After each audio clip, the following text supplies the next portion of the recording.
ये कहानी है हारुआकी की, जो एक नंबर का डरपोक और निठल्ला आदमी है, लेकिन उसका सपना है एक टीचर बनने का। और ऐसे ही वो गलती से पहुंच जाता है एक ऐसे स्कूल में जिसमें सिर्फ भूत ही पढ़ते हैं, और वो उस पूरे स्कूल में एकमात्र इंसान है। अब हारुआकी इतना बड़ा डरपोक है कि वो 3-4 साल के छोटे बच्चों के कुछ कहने पर भी डर जाता है। तो अब इस भूतों वाले स्कूल में उसके साथ क्या होगा, ये तो सोचना भी मुश्किल है। लेकिन हाँ, हारुआकी के पास एक ऐसी ताकत है जो भूतों को आसानी से खत्म कर सकती है, एक्सोर्सिज्म की पावर। और ये कहां से आई, कहानी में आगे पता चलेगा। हमारी इस कहानी की शुरुआत में हमें समुद्र के बीचों बीच एक आइलैंड का सीन दिखाया जाता है, और ये है हियाकी अकेडमी आइलैंड। और इस आइलैंड के बीचों बीच चोटी पर मौजूद है हियाकी अकेडमी, और हमारा मेन कैरेक्टर आबे हारुआकी इस आइलैंड पर आया हुआ है हियाकी अकेडमी में एक टीचर बनकर, क्योंकि जिस पिछले स्कूल में वो टीचर बनकर गया था वहाँ के बच्चों ने हारुआकी को बहुत परेशान किया। वैसे हारुआकी बहुत ही ज्यादा डरपोक है, और उसने पूरा पिछला साल इसी तरह अपने कमरे में डरते हुए गुजारा। लेकिन हारुआकी इस आइलैंड पर मौजूद अकेडमी में एक बेहतरीन टीचर बनने का ख्वाब लेकर आया है, और इस अकेडमी के बच्चों की यूनिफॉर्म भी काफी अच्छी हैं, ओल्ड फैशन्ड। इसके बाद हारुआकी पहुंचता है अकेडमी में, और वो ये देखकर हैरान हो जाता है कि इस अकेडमी की बिल्डिंग कितनी ज्यादा ऊंची है। तभी अचानक हारुआकी के पीछे एक शख्स प्रकट होता है, जिसे देख वो डर जाता है। लेकिन ये इस स्कूल का प्रिंसिपल है। हारुआकी कहता है, मुझे हायर करने के लिए शुक्रिया। जिस पर प्रिंसिपल कहते हैं, हमें तुम्हारे जैसे ही टीचर की जरूरत थी। और ये बात सुन हारुआकी इमोशनल हो जाता है। इसके बाद प्रिंसिपल हारुआकी को उस क्लास में लेकर आते हैं जिसमें वो पढ़ाने वाला है। हारुआकी इस क्लासरूम का दरवाजा खोलते हुए एक नई उम्मीद के साथ चाहता है कि मैं एक बेहतरीन टीचर बनकर दिखाऊंगा। लेकिन क्लासरूम के बच्चों को देखकर हारुआकी की आंखें फटी की फटी रह जाती हैं। उसकी पूरी क्लासरूम में सिर्फ और सिर्फ भूत होते हैं, और उन्हें देख वो डर के मारे तुरंत क्लासरूम का दरवाजा बंद कर देता है और प्रिंसिपल से कहता है, क्लासरूम में बहुत ही अजीब से बच्चे हैं, वो सब भूत हैं, आखिर ये किस टाइप का स्कूल है। प्रिंसिपल बताते हैं कि हमारी हियाकी अकेडमी में सिर्फ भूत पढ़ते हैं। और ये बात सुनते ही हारुआकी डर कर भागने लगता है। लेकिन तभी प्रिंसिपल हारुआकी के सामने जमीन में से प्रकट होते हैं, और इसके बाद हारुआकी जिस ओर भी जाता है प्रिंसिपल उसके पास आ जाते हैं, क्योंकि वो भी एक भूत हैं। और वो हारुआकी का हाथ पकड़ के उसे उसकी क्लासरूम में वापस जाने को कहते हैं। लेकिन तभी अचानक कुछ बहुत ही अजीब होता है, जैसे मानो कोई स्पेल कास्ट हुआ हो, और उस वजह से प्रिंसिपल को हारुआकी को छोड़ना पड़ता है। लेकिन इसके बाद प्रिंसिपल हारुआकी को डंडे की सहायता से क्लासरूम में धकेलने लगते हैं, और आखिर में ना चाहते हुए भी हारुआकी क्लासरूम के अंदर आ जाता है। लेकिन क्लासरूम में मौजूद बच्चों को देखकर वो डर के मारे टेबल के नीचे ही छुप जाता है, और काफी वक्त गुजर जाने के बाद भी वो वहाँ से बाहर ही नहीं निकलता। इन बच्चों को भी लगता है कि कहीं वो मर तो नहीं गया। जिसके बाद एक लड़का हारुआकी के पास आकर कहता है, तुम हमसे इतना क्यों डर रहे हो, हम तुम्हें खाने वाले नहीं हैं। हारुआकी बताता है कि वो यहाँ फंस गया है, जिस वजह से वो बाहर नहीं निकल पा रहा। सो अब ये लड़का हारुआकी का हाथ पकड़कर उसे वहाँ से बाहर निकालता है। लेकिन उसके हारुआकी को छूते ही हारुआकी के सारे कपड़े फट जाते हैं, जो देख क्लास में मौजूद लड़कियाँ चिल्लाना शुरू कर देती हैं, बचाओ बचाओ। जिसके बाद एक और छोटा बच्चा आकर बताता है कि टीचर, ये मिकोतो है, एक याकुबियोगामी जो इंसानों के लिए बदकिस्मती लेकर आता है। बेचारा हारुआकी, इसकी तो किस्मत ही खराब है। तभी क्लासरूम के बाहर मौजूद प्रिंसिपल हारुआकी को बाहर बुलाते हैं और कहते हैं, आप एक टीचर होकर बच्चों से डर रहे हैं। वो कहता है, मैं बच्चों से नहीं, इन भूतों से डर रहा हूँ। अब ये बात सुन प्रिंसिपल हारुआकी को योकाई इंसाइक्लोपीडिया देते हैं, और साथ ही खूबसूरत यूनिफॉर्म्स की इंसाइक्लोपीडिया। और यहाँ हारुआकी पिघल गया। प्रिंसिपल कहते हैं कि अगर हारुआकी इस स्कूल में पढ़ाना जारी रखता है तो ये इंसाइक्लोपीडिया उसके हुए, और आने वाले फ्यूचर में प्रिंसिपल हारुआकी को और भी अच्छी किताबें दे सकते हैं। अब ये बात सुन हारुआकी की खुशी का ठिकाना ही नहीं रहता। वो क्लासरूम में आकर सभी बच्चों को अपना इंट्रोडक्शन देता है, hello, I am Haruaki Abe, I am a human. लेकिन बच्चों को हारुआकी के होने और ना होने से घंटा फर्क नहीं पड़ता। इसके बाद हारुआकी अटेंडेंस लेना शुरू करता है। सबसे पहले ये लड़का, और इसका चेहरा ज्यादातर गायब ही रहता है। उसके बाद ये लड़की, जो कि असल में एक स्केलेटन भूत है। उसके बाद ये लड़का, और आखिर में आता है ये मिकोतो।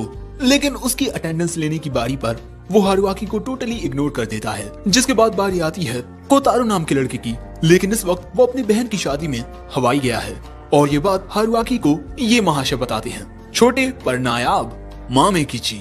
और मामेकिची हारुआकी के साथ फ्रेंडली होकर बात करने लगता है। लेकिन तभी क्लासरूम में एंट्री होती है कोतारू की, जो हवाई से वापस आ चुका है और वो मामेकिची के लिए कुछ ज्यादा ही बड़ा तोहफा लेकर आया है और बाकी की क्लास के लिए चॉकलेट।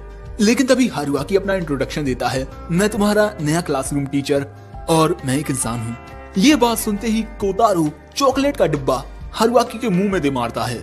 और ऐसा इस वजह से हुआ क्योंकि कोतारू अपनी बड़ी बहन से बहुत प्यार करता था और उसकी बहन ने एक इंसान से शादी कर ली, जिस वजह से कोतारू इंसानों से नफरत करता है। इसके बाद कोतारू हारुआकी के मुंह में कीचड़ की बॉल्स मारने लगता है और इसके बाद वो हारुआकी को वहीं दलदल बनाकर उसमें गिरा देता है। हारुआकी बाहर निकलकर कहता है, आखिर मैंने तुम्हारा क्या बिगाड़ा है? कोतारू कहता है, हम योकाई हैं और हम बस तुम्हें अपना जादू दिखा रहे हैं और अगर तुम्हें ये पसंद नहीं आ रहा तो इस स्कूल से चले जाओ। हारुआकी बताता है कि अगर वो जाना भी चाहे तब भी इंसानी स्कूल में नहीं जा सकता, क्योंकि हर 3 दिन में गुंडे टाइप बच्चे उसे परेशान करने के लिए आ जाते हैं। आज तक हारुआकी का कोई दोस्त नहीं बना। टीचर बनना हारुआकी का बचपन से सपना था, लेकिन इस स्कूल में आने के बाद भी कुछ नहीं बदला और हारुआकी की ये दुख भरी बातें सुनकर इन बच्चों को घंटा फर्क नहीं पड़ता। जिसके बाद हारुआकी फिर से अटेंडेंस लेना शुरू करता है। लेकिन वो क्या है कि जाशिकी नाम की एक लड़की स्कूल नहीं आई। मामेकिची बताता है कि जाशिकी कभी स्कूल नहीं आती। अब ये बात सुन हारुआकी को दिक्कत हो जाती है, क्योंकि कल इनकी क्लास का फोटो शूट होने वाला है जिसमें जाशिकी का होना भी बहुत जरूरी है। इसीलिए हम देखते हैं कि हारुआकी जाशिकी को समझाने के लिए गर्ल्स डॉर्म में उसके रूम की ओर जाने लगता है। उसके पीछे मिकोतो और मामेकिची भी आ रहे थे, क्योंकि इन दोनों को ये लग रहा था कि हारुआकी गर्ल्स डॉर्म में जाकर कोई ठरकी पने की हरकत करेगा और हारुआकी पर नजर रखने के लिए इन दोनों से लड़कियों ने कहा है। लेकिन हारुआकी कहता है, जाशिकी का स्कूल आना बहुत जरूरी है, वरना इस तरह तो उसकी पढ़ाई छूट जाएगी। लेकिन दोस्तों असल बात कुछ और होती है। जाशिकी एक ऐसी योकाई है जो इंसानों के लिए गुड लक लेकर आती है, तो अगर वो स्कूल आएगी तो हारुआकी का लक थोड़ा बहुत इम्प्रूव हो जाएगा। और इसके बाद हारुआकी जाशिकी के बारे में रिसर्च करने लगता है, जो देख इन दोनों को लगता है कि दाल में कुछ तो काला है। हारुआकी के हाथ में योकाई डिक्शनरी देखकर मामेकिची पूछता है, इसमें मेरे बारे में क्या बताया गया है? दोस्तों मामेकिची इस तरह का योकाई है। ऐसे योकाई बहुत छोटे होते हैं और ये 1-2 क्रियाएं करके अपना रूप बदल सकते हैं, जो जानकर इन तीनों के एक्सप्रेशन कुछ ये होते हैं। इंसाइक्लोपीडिया को देखकर मामेकिची बताता है कि अरे ये इंसाइक्लोपीडिया बहुत पुरानी है, ट्रांसफॉर्म होने के तरीके अब बदल चुके हैं, कोई क्रियाएं नहीं करनी पड़ती। जो बात सुनिए दोनों सोचते हैं, ओ तो पहले के टाइम पर क्रियाएं करनी पड़ती होंगी। लेकिन दोस्तों ताज्जुब की बात यह है कि इस इंसाइक्लोपीडिया डिक्शनरी में मिकोतो की जात के बारे में कुछ नहीं लिखा कि ये किस तरह के योकाई होते हैं। वैसे इसके बाद ये तीनों आते हैं गर्ल्स डॉर्म में जाशिकी के घर पर, लेकिन डोरबेल बजाने के बाद भी अंदर से कोई रिस्पॉन्स नहीं आता। इसीलिए मामेकिची एक आइडिया निकालता है। वो अपने मैजिक का यूज करके अपने सिर पर एक झिल्ली को डालकर एक स्लाइम में ट्रांसफॉर्म हो जाता है और इसके बाद वो डोर लॉक के जरिए कमरे के अंदर जाने की कोशिश करता है। लेकिन जाशिकी ने दरवाजे पर एक स्पेल कास्ट कर दिया था, जिस वजह से बेचारे को झटका लगने लगता है और झटके की वजह से बेचारा मामेकिची अपने असली रूप में आ जाता है। तभी कमरे के अंदर से हारुआकी को एक पर्चा मिलता है, जल्दी से यहाँ से चले जाओ वरना मैं तुम्हारे नाम का एक सोशल मीडिया अकाउंट बनाकर सारे गैर कानूनी काम करूंगी और नाम तुम्हारा लगेगा। लेकिन इस धमकी से हमारा हारुआकी डरता नहीं है। लेकिन तभी मामेकिची को कोतारू की ओर से एक मैसेज आता है, जिसमें गर्ल्स डॉर्म के सोशल मीडिया अकाउंट पर लिखा था कि मैं घर पर अकेली हूँ और कोई टीचर मेरे कमरे में घुसने की कोशिश कर रहा है।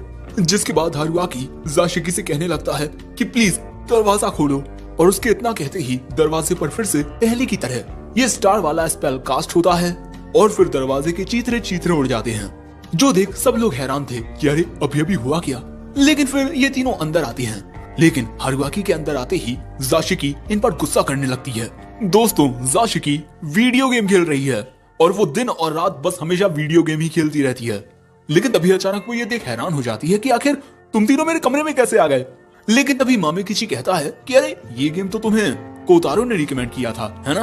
दोस्तों कोतारो के इस गेम को सजेस्ट करने के बाद जाशिकी को इस गेम की लत लग गई। फिर वो दिन और रात बस ये गेम खेलती रही और उसका स्कूल आना भी बंद हो गया।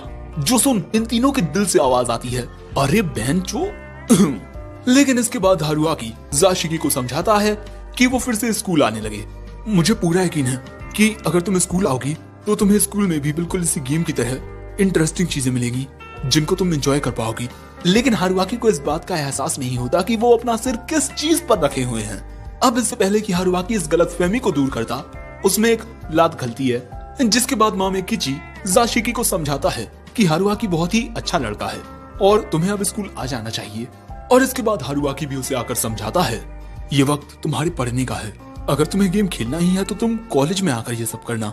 इस वक्त तुम्हें अपनी खूबसूरत सी यूनिफॉर्म पहनकर स्कूल आना चाहिए। तुम बहुत क्यूट हो, तुम्हारी यूनिफॉर्म तुम पर बहुत प्यारी लगेगी। अब ये बात सुन जाशिकी शर्मा जाती है। अब अगले दिन हारुआकी इस बात से खुश होता है कि जाशिकी ने कल उससे कहा था कि आज से वो स्कूल आएगी। लेकिन दूसरी ओर मिकोतो दो टीचर्स को प्रिंसिपल से बात करते हुए सुनता है। ये दोनों पूछते हैं कि आखिर ये हारुआकी आबे है कौन और आप उसके परिवार को कैसे जानते हैं। प्रिंसिपल बताते हैं करीब 1000 साल पुरानी बात है जब योकाई इंसानों को काफी परेशान किया करते थे। उस टाइम पर एक बहुत ही ज्यादा पावरफुल इंसान था जो आसानी से किसी भी योकाई को खत्म कर सकता था। लेकिन आज के वक्त में इंसानों ने बहुत तरक्की कर ली है और योकाई भी अब शांति से रहने लगे हैं। और उस महान आदमी के वंशज आज के दौर में हारुआकी का परिवार ही है और हारुआकी में ही उसके वंश की ये ताकतें आई हैं। और भले ही इंसानों की नजरों में हारुआकी बहुत कमजोर हो, लेकिन हम योकाई के लिए वो बहुत ज्यादा पावरफुल है। और मैंने हारुआकी को इस स्कूल में एक उद्देश्य से बुलाया है। अब बस देर इतनी है कि वो उद्देश्य पूरा होने में कितना वक्त लगता है। ये बातें सुन मिकोतो को समझ आता है कि आखिर जाशिकी के रूम का दरवाजा कैसे टूटा था। वो हारुआकी की एक्सोर्सिज्म पावर्स थी। दूसरी ओर जब हारुआकी क्लासरूम की ओर जा रहा था तभी मामे किची उससे टकराता है, जिस वजह से हारुआकी की किताबें नीचे गिर जाती हैं। तभी मिकोतो भी वहां आ जाता है और ये दोनों हारुआकी के पास ये संस्कारी किताब देख लेते हैं। ये देख मामे किची की नजरों में हारुआकी के लिए सम्मान और भी बढ़ जाता है। लेकिन मिकोतो जो कि एक बच्चा है वो हारुआकी को ठरकी कहकर बुलाता है। ना समझ। लेकिन तभी एंट्री होती है जाशिकी की, जिसके बाद जाशिकी क्लासरूम के अंदर आती है। हारुआकी को जाशिकी की यूनिफॉर्म बहुत अच्छी लग रही थी, लेकिन तभी वो देखता है कि जाशिकी तो स्कूल पैंट्स पहन कर आई है। वो उसे समझाता है कि स्कर्ट के नीचे पैंट्स पहनना स्कूल रूल्स के खिलाफ है। और तभी मिकोतो कह देता है कि हारुआकी को यूनिफॉर्म से लगाव है, जिसके बाद क्लास की सारी लड़कियां उसे बहुत अजीब नजरों से देखने लगती हैं। बेचारा हारुआकी आखिर इतना दर्द कैसे सह सकता है। लेकिन तभी कोतारो हारुआकी के पास आकर उससे माफी मांगता है क्योंकि कल उसने हारुआकी के साथ अच्छे से बिहेव नहीं किया। और थैंक यू जाशिकी को फिर से स्कूल में लाने के लिए। जो देख हारुआकी भी खुश हो जाता है, जिसके बाद इनके पूरे क्लास की एक साथ फोटो खींचती है। हारुआकी तो इस बात से बहुत खुश होता है। तभी मिकोतो कहता है तुमने इसके लिए काफी मेहनत की थी, है ना? ये सुन एक बार को तो हारुआकी को अपने कानों पर यकीन ही नहीं होता कि मिकोतो ने उसकी तारीफ की। सो तभी मिकोतो भी कह देता है हाँ तुमने अभी अभी गलत सुना।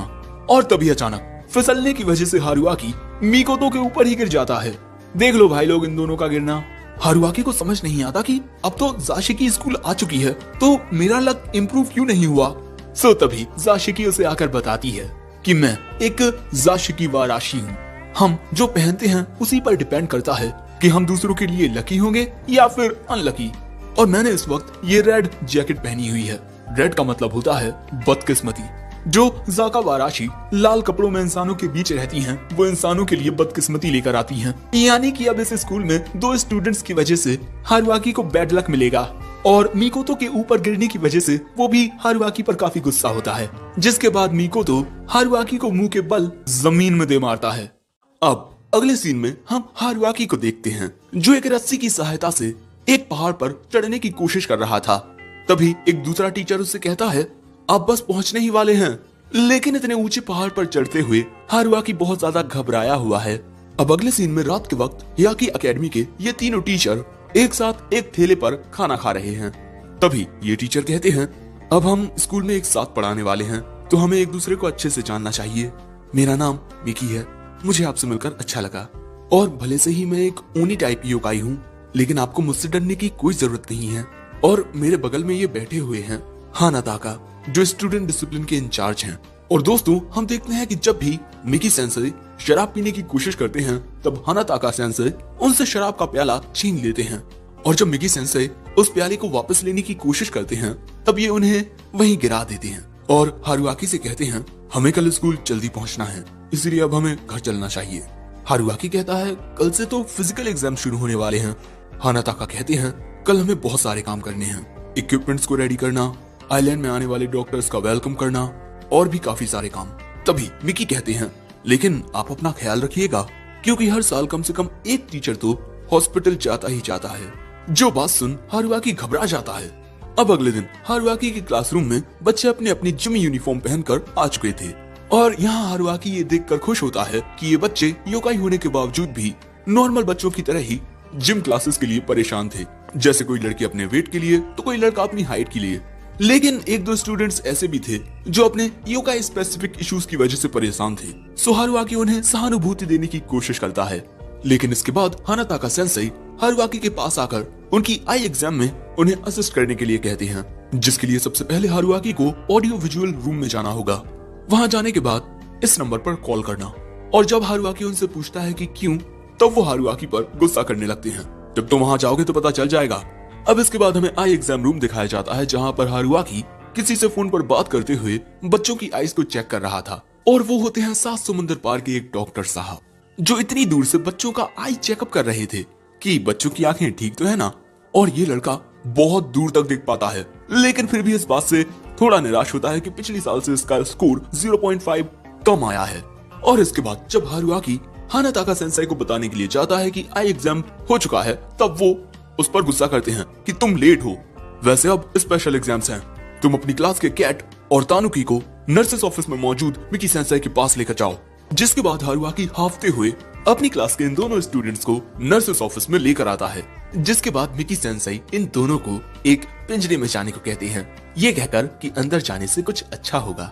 लेकिन अंदर जाते ही ये दोनों अपने असली रूप में आ जाती हैं, क्योंकि इस पिंजरे में स्पिरिट एनर्जी को सील करने वाले टेलिस्मान लगे हैं। और इसके बाद 7 समुंदर पार से आए एक डॉक्टर इन दोनों का चेकअप करेंगे। लेकिन भाई साहब, इन डॉक्टर की हरकतें, मुझे कुछ इनके लक्षण ठीक नहीं लगते। मैं क्या, ये दोनों भी बहुत घबराए हुए हैं। ये दोनों तो पिंजरे से निकलने की नाकाम कोशिशें भी करने लगते हैं। अरे स्टूडेंट्स छोड़ो, इन्होंने तो टीचर को भी नहीं छोड़ा।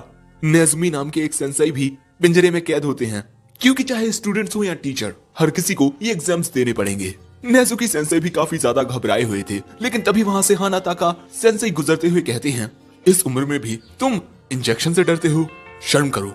लेकिन तभी मिकी सेंसेई उन्हें रोक कर कहते हैं, आप कहाँ चल दिए, आपको भी तो ये टेस्ट देना है। जिसके बाद हम हानाताका सेंसेई को उनके योकाई फॉर्म में देखते हैं, जो कह रहे थे कि मुझे इंजेक्शन की कोई जरूरत नहीं है, मैं बिल्कुल हट्टा कट्टा हूँ। और हमें बताया जाता है कि हानाताका सेंसेई कामाइताची प्रकार की योकाई हैं, जो इंसानों को अपने हंसिये जैसे पैने आकार के हाथों का प्रयोग करके काट देते हैं। वैसे इसके बाद मिकी सेंसेई इन सभी को इन डॉक्टर महाशय को सौंप देते हैं। बेचारे सबके सब बहुत घबराए हुए हैं।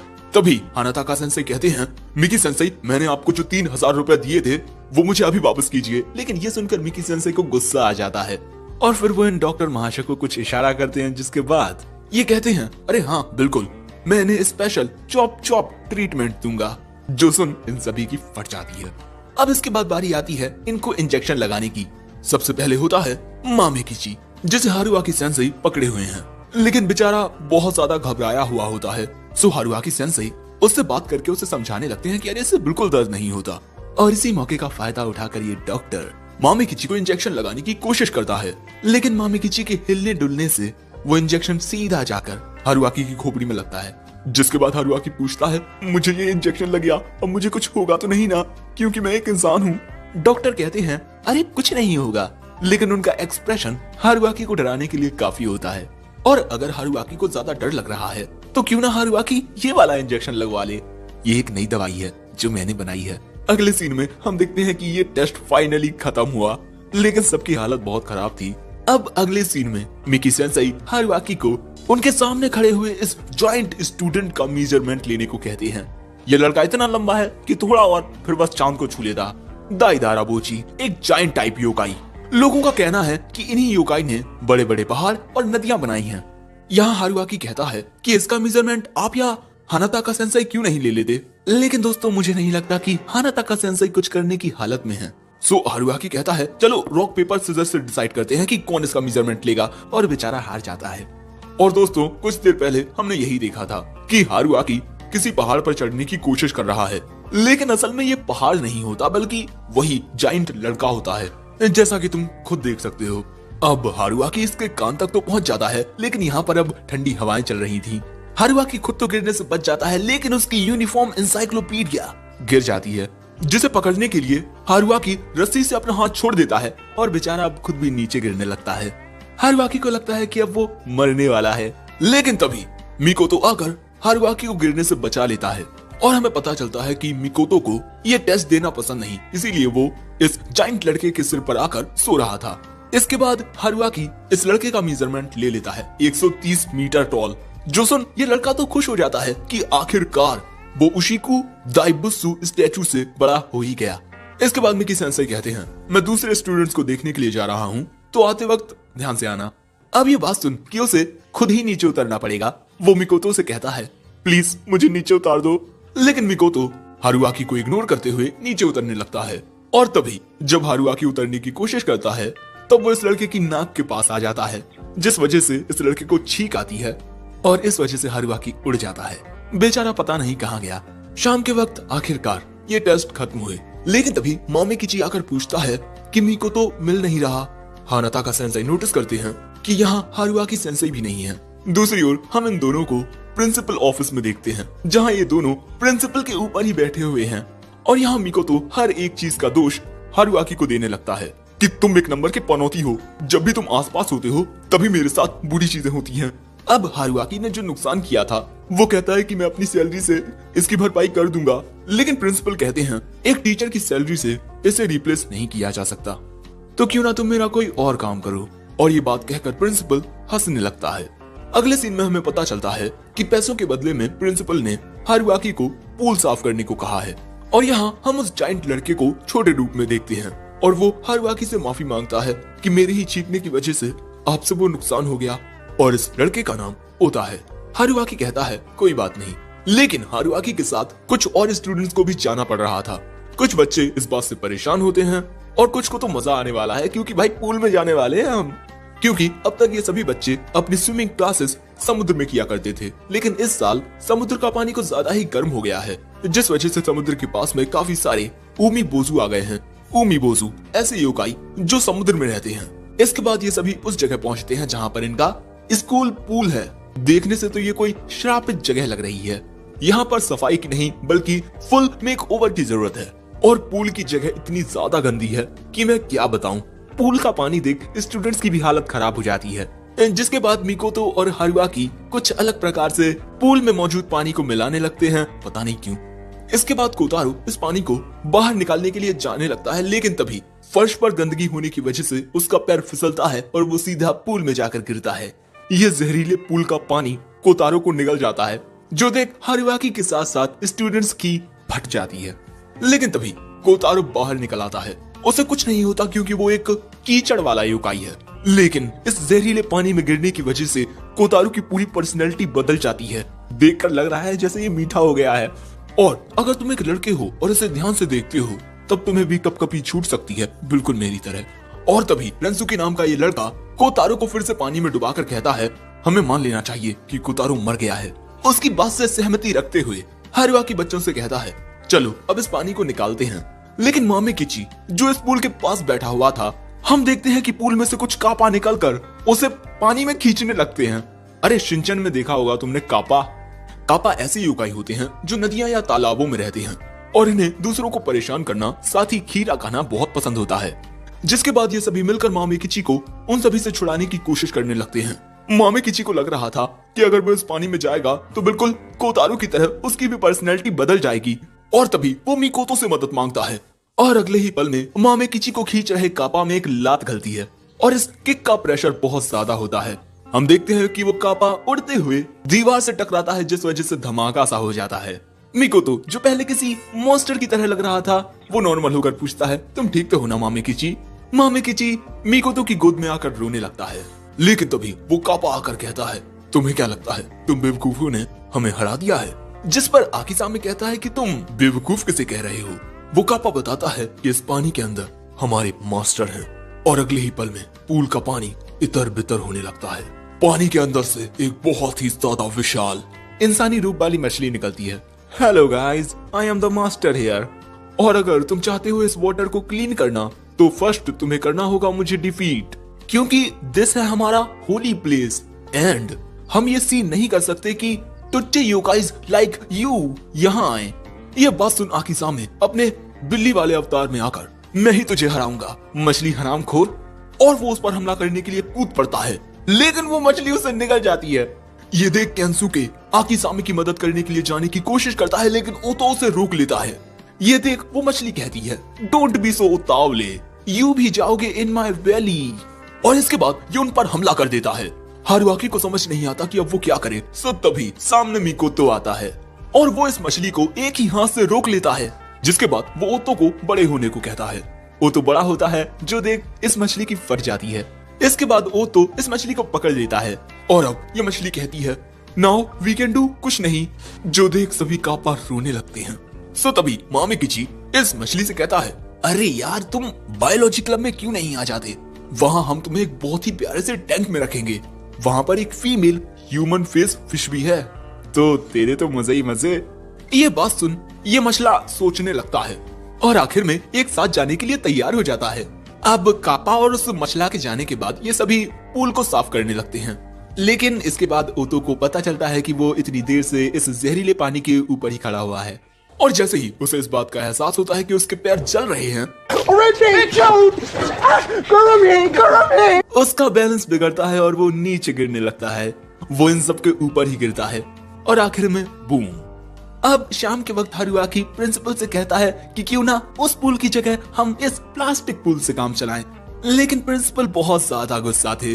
वो हारुआकी की पूरी पगार काट लेते हैं, और क्योंकि वो तो यहाँ पर गिर चुका है तो उसने पुल का भी सत्यानाश कर दिया है, तो इस साल की इनकी स्विमिंग क्लासेस कैंसिल करनी पड़ती हैं। वैसे इसके बाद हम देखते हैं कि वो मछला और उसके कापा एक टैंकर में रहने लगते हैं। मछली के पास उसकी मछली भी होती है, लेकिन बायोलॉजी क्लब में क्या होता है ये साइंस वाले स्टूडेंट्स अच्छे से जानते हैं, तो ज्यादा प्यार मोहब्बत वाली उम्मीदें तो रखना ही मत। देखते हैं आगे इनके साथ क्या क्या एक्सपेरिमेंट्स होते हैं। पार्ट 2 की शुरुआत में हम देखते हैं कि मिकी सेंसेई हारुआकी से कहते हैं क्यों ना आज तुम मेरी क्लास को ऑब्जर्व करो, मैं अपनी क्लास में योकाई के बारे में काफी सारी चीजें पढ़ाता हूँ, जिससे योकाई के बारे में तुम्हारी नॉलेज और भी ज्यादा बढ़ जाएगी और तुम एक बेहतर टीचर बन पाओगे।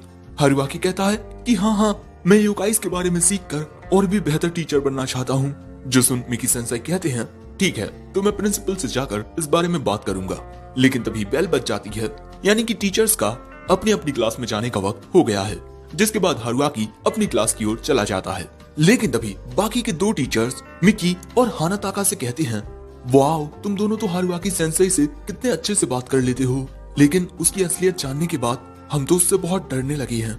वो हम योकाइस के लिए बहुत ज्यादा खतरनाक है, वो एक एक्सोर्सिस्ट है। जो सुन मिकी सेंसेई कहते हैं हाँ वो इतना ज्यादा खतरनाक है, इसी वजह से तो हम उसे अपना पालतू बनाना चाहते हैं। अगले सीन में हारुआकी की क्लास में मिकी सेंसेई सभी बच्चों को बताते हैं कि आज हारुआकी सेंसेई मेरी पढ़ाई हुई क्लास को अच्छे से ऑब्जर्व करने वाले हैं, ताकि वो योकाइस के बारे में और भी ज्यादा जान पाएं। लेकिन हारुआकी और मिकी सेंसेई का एक साथ होना बच्चों को कुछ रास नहीं आता, लेकिन उन्हें परेशान देख हारुआकी को लगता है कि मिकी सेंसेई की योकाई क्लासेस बहुत ज्यादा मुश्किल होती होंगी, जिस पर मिकी सेंसेई कहते हैं नहीं ये इतनी मुश्किल भी नहीं होती, वैसे अब आप पीछे जाकर खड़े हो जाइए और बच्चों पिछले हफ्ते मैंने जो होमवर्क दिया था वो मुझे दिखाओ।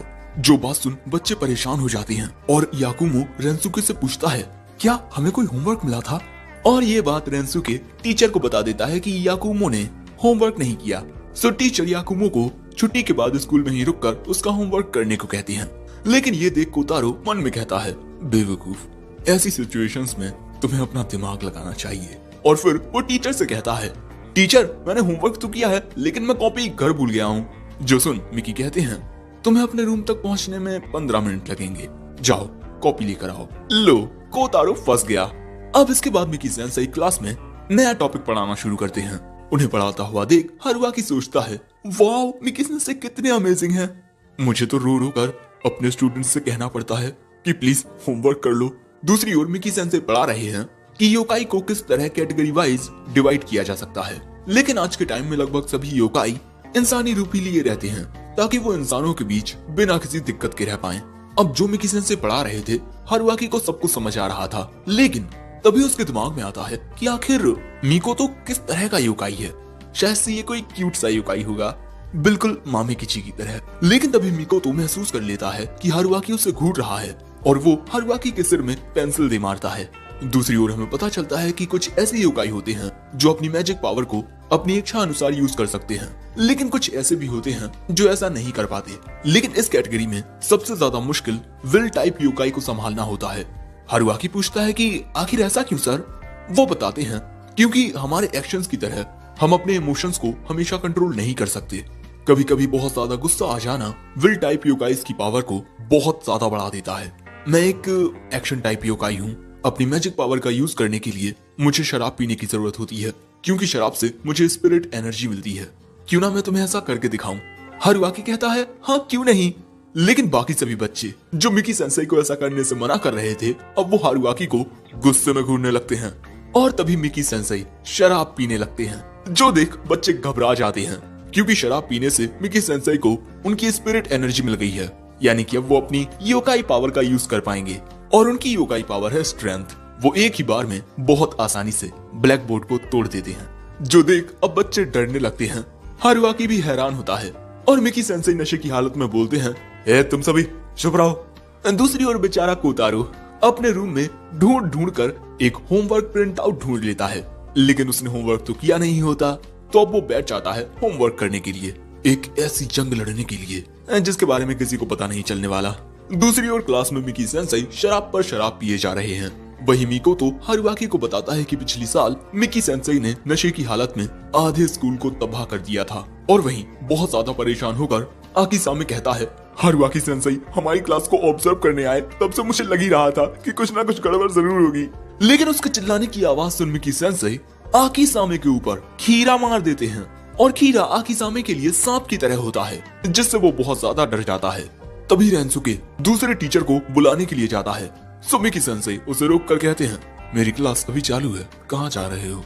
और इस वक्त मिकी सेंसेई के हाथों में एक संतरा होता है और वो उस संतरे के छिलके के रस को रेंसुके की आंख में डाल देते हैं, जिसके बाद रेंसुके दर्द के मारे तड़पने लगता है। जो देख दूसरे बच्चे भी परेशान होते हैं, लेकिन समझदार बच्चों के दिमाग में सवाल आता है कि आखिर सेंसेई के पास खीरा और संतरा कहाँ से आए।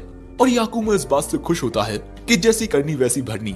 रेंसुके ने याकुमो के होमवर्क न करने की बात टीचर को बताई और अब उसका सिला देख ही सकते हैं आप। लेकिन तभी मिकी हारुआकी से कहते हैं कि आप अब मुझे अपनी ताकत दिखाइए, क्योंकि मुझे पता है आप कौन हैं। लेकिन उनके ये बात कहते ही मिकोतो मिकी सेंसेई को पकड़कर उन्हें जमीन में दे मारता है और इसके बाद वो हारुआकी को उसकी ताकतों का इस्तेमाल करने के लिए कहता है, क्योंकि मिकोतो को पता है कि हारुआकी एक एक्सोर्सिस्ट है। लेकिन हारुआकी को खुद ये पता नहीं होता। मेरा परिवार भले से ही एक श्राइन चलाता है, लेकिन मुझे नहीं पता कि मुझ में ताकतें हैं। मिकोतो कहता है, आपको अपनी ताकतों का इस्तेमाल करना ही होगा, वरना मिकी सेंसेई को यहाँ कोई नहीं रोक पाएगा। दूसरी ओर मिकी सेंसेई नशे की हालत में हारुआकी की ओर ही आने लगते हैं, जिसके बाद हारुआकी खुद पर भरोसा करके आकिसामे और रेंसुके के लिए मिकी सेंसेई को रोकेगा। लेकिन तभी वो दोनों कहते हैं, अरे अभी हम जिंदा हैं। तभी क्लास के पास से हानाताका सेंसेई गुजरते हैं और अगले ही पल में दरवाजा तोड़ते हुए हारुआकी दूर जाकर गिरता है। भैया कर लिया हारुआकी ने अपनी ताकतों का इस्तेमाल। तभी हानाताका सेंसेई देखते हैं कि मिकी सेंसेई नशे की हालत में है, लेकिन मिकी सेंसेई सभी को इग्नोर करते हुए हारुआकी से उसकी ताकत दिखाने को कहते हैं। हारुआकी यहाँ काफी ज्यादा डरा होता है, क्योंकि जरा और फिर वो सीधा नीचे गिरेगा। अब ये देख मिकोतो भी परेशान हो जाता है, इसीलिए वो कहता है, हारुआकी ज़ाशिकी का कहना है कि अगर आप अपनी पावर्स का यूज करोगे तब वो अपनी स्कर्ट के नीचे से अपनी पैंट्स को उतार देगी। ये बात सुन ज़ाशिकी तो मिकोतो पर गुस्सा करती है, लेकिन हारुआकी की ताकतें जाग जाती हैं, जिसके बाद हारुआकी का ये एक्सोर्सिज्म सर्कल एक्टिवेट हो जाता है और फिर बहुत ही ऊंचे स्तर पर हारुआकी की ताकतें रिलीज होती हैं। इतनी ज्यादा जोर से रिलीज होती हैं कि बारिश होने लगती है। प्रिंसिपल को अपना छाता खोलना पड़ता है और जब कोतारो क्लास में आता है अपना होमवर्क लेकर, तब वो देखता है कि सब लोग बेहोश पड़े हैं। हारुआकी की ताकतों का असर योकाइस पर होता है और ये सभी भी योकाई थे। अगले सीन में हम हारुआकी और मिकोतो को एक छोटे से बगीचे के पास देखते हैं, जहां हारुआकी मिकोतो से कहता है, मैं अपने परिवार और अपनी ताकतों की बात को सीक्रेट रखना चाहता हूँ, क्योंकि अगर सबको मेरी ताकतों का पता चल गया तो वो मुझसे डरने लगेंगे और मैं अपनी ये स्कूल की जिंदगी सबके साथ जीना चाहता हूँ। अब वो ये सब बोल ही रहा था कि तभी उसके मुंह पर कोई मिट्टी फेंकता है। ये होते हैं योकाई पौधे, जो इस बात से नाराज थे कि हारुआकी ने उन्हें सही से पानी नहीं दिया और वो हारुआकी को परेशान करने लगते हैं, जो देख मिकोतो मुस्कुरा पड़ता है। अगले सीन में हम देखते हैं कि रेनसुके और कोतारो साथ में स्कूल जा रहे हैं, जहां कोतारो रेनसुके से उसका होमवर्क मांग रहा है कॉपी करने के लिए। सो गुस्से में आकर रेनसुके कहता है कि तुम बिल्कुल हमारे बेवकूफ टीचर की तरह हरकत कर रहे हो। लेकिन तभी उसके पीछे किसी भूत की तरह हारुआकी आकर पूछता है, आखिर तुम किसकी बात कर रहे हो? और उसे देख ये दोनों बहुत ज्यादा डर जाते हैं। और जब इन्हें पता चलता है कि ये हारुआकी है, तब ये दोनों पूछते हैं कि आप यहाँ क्या कर रहे हो?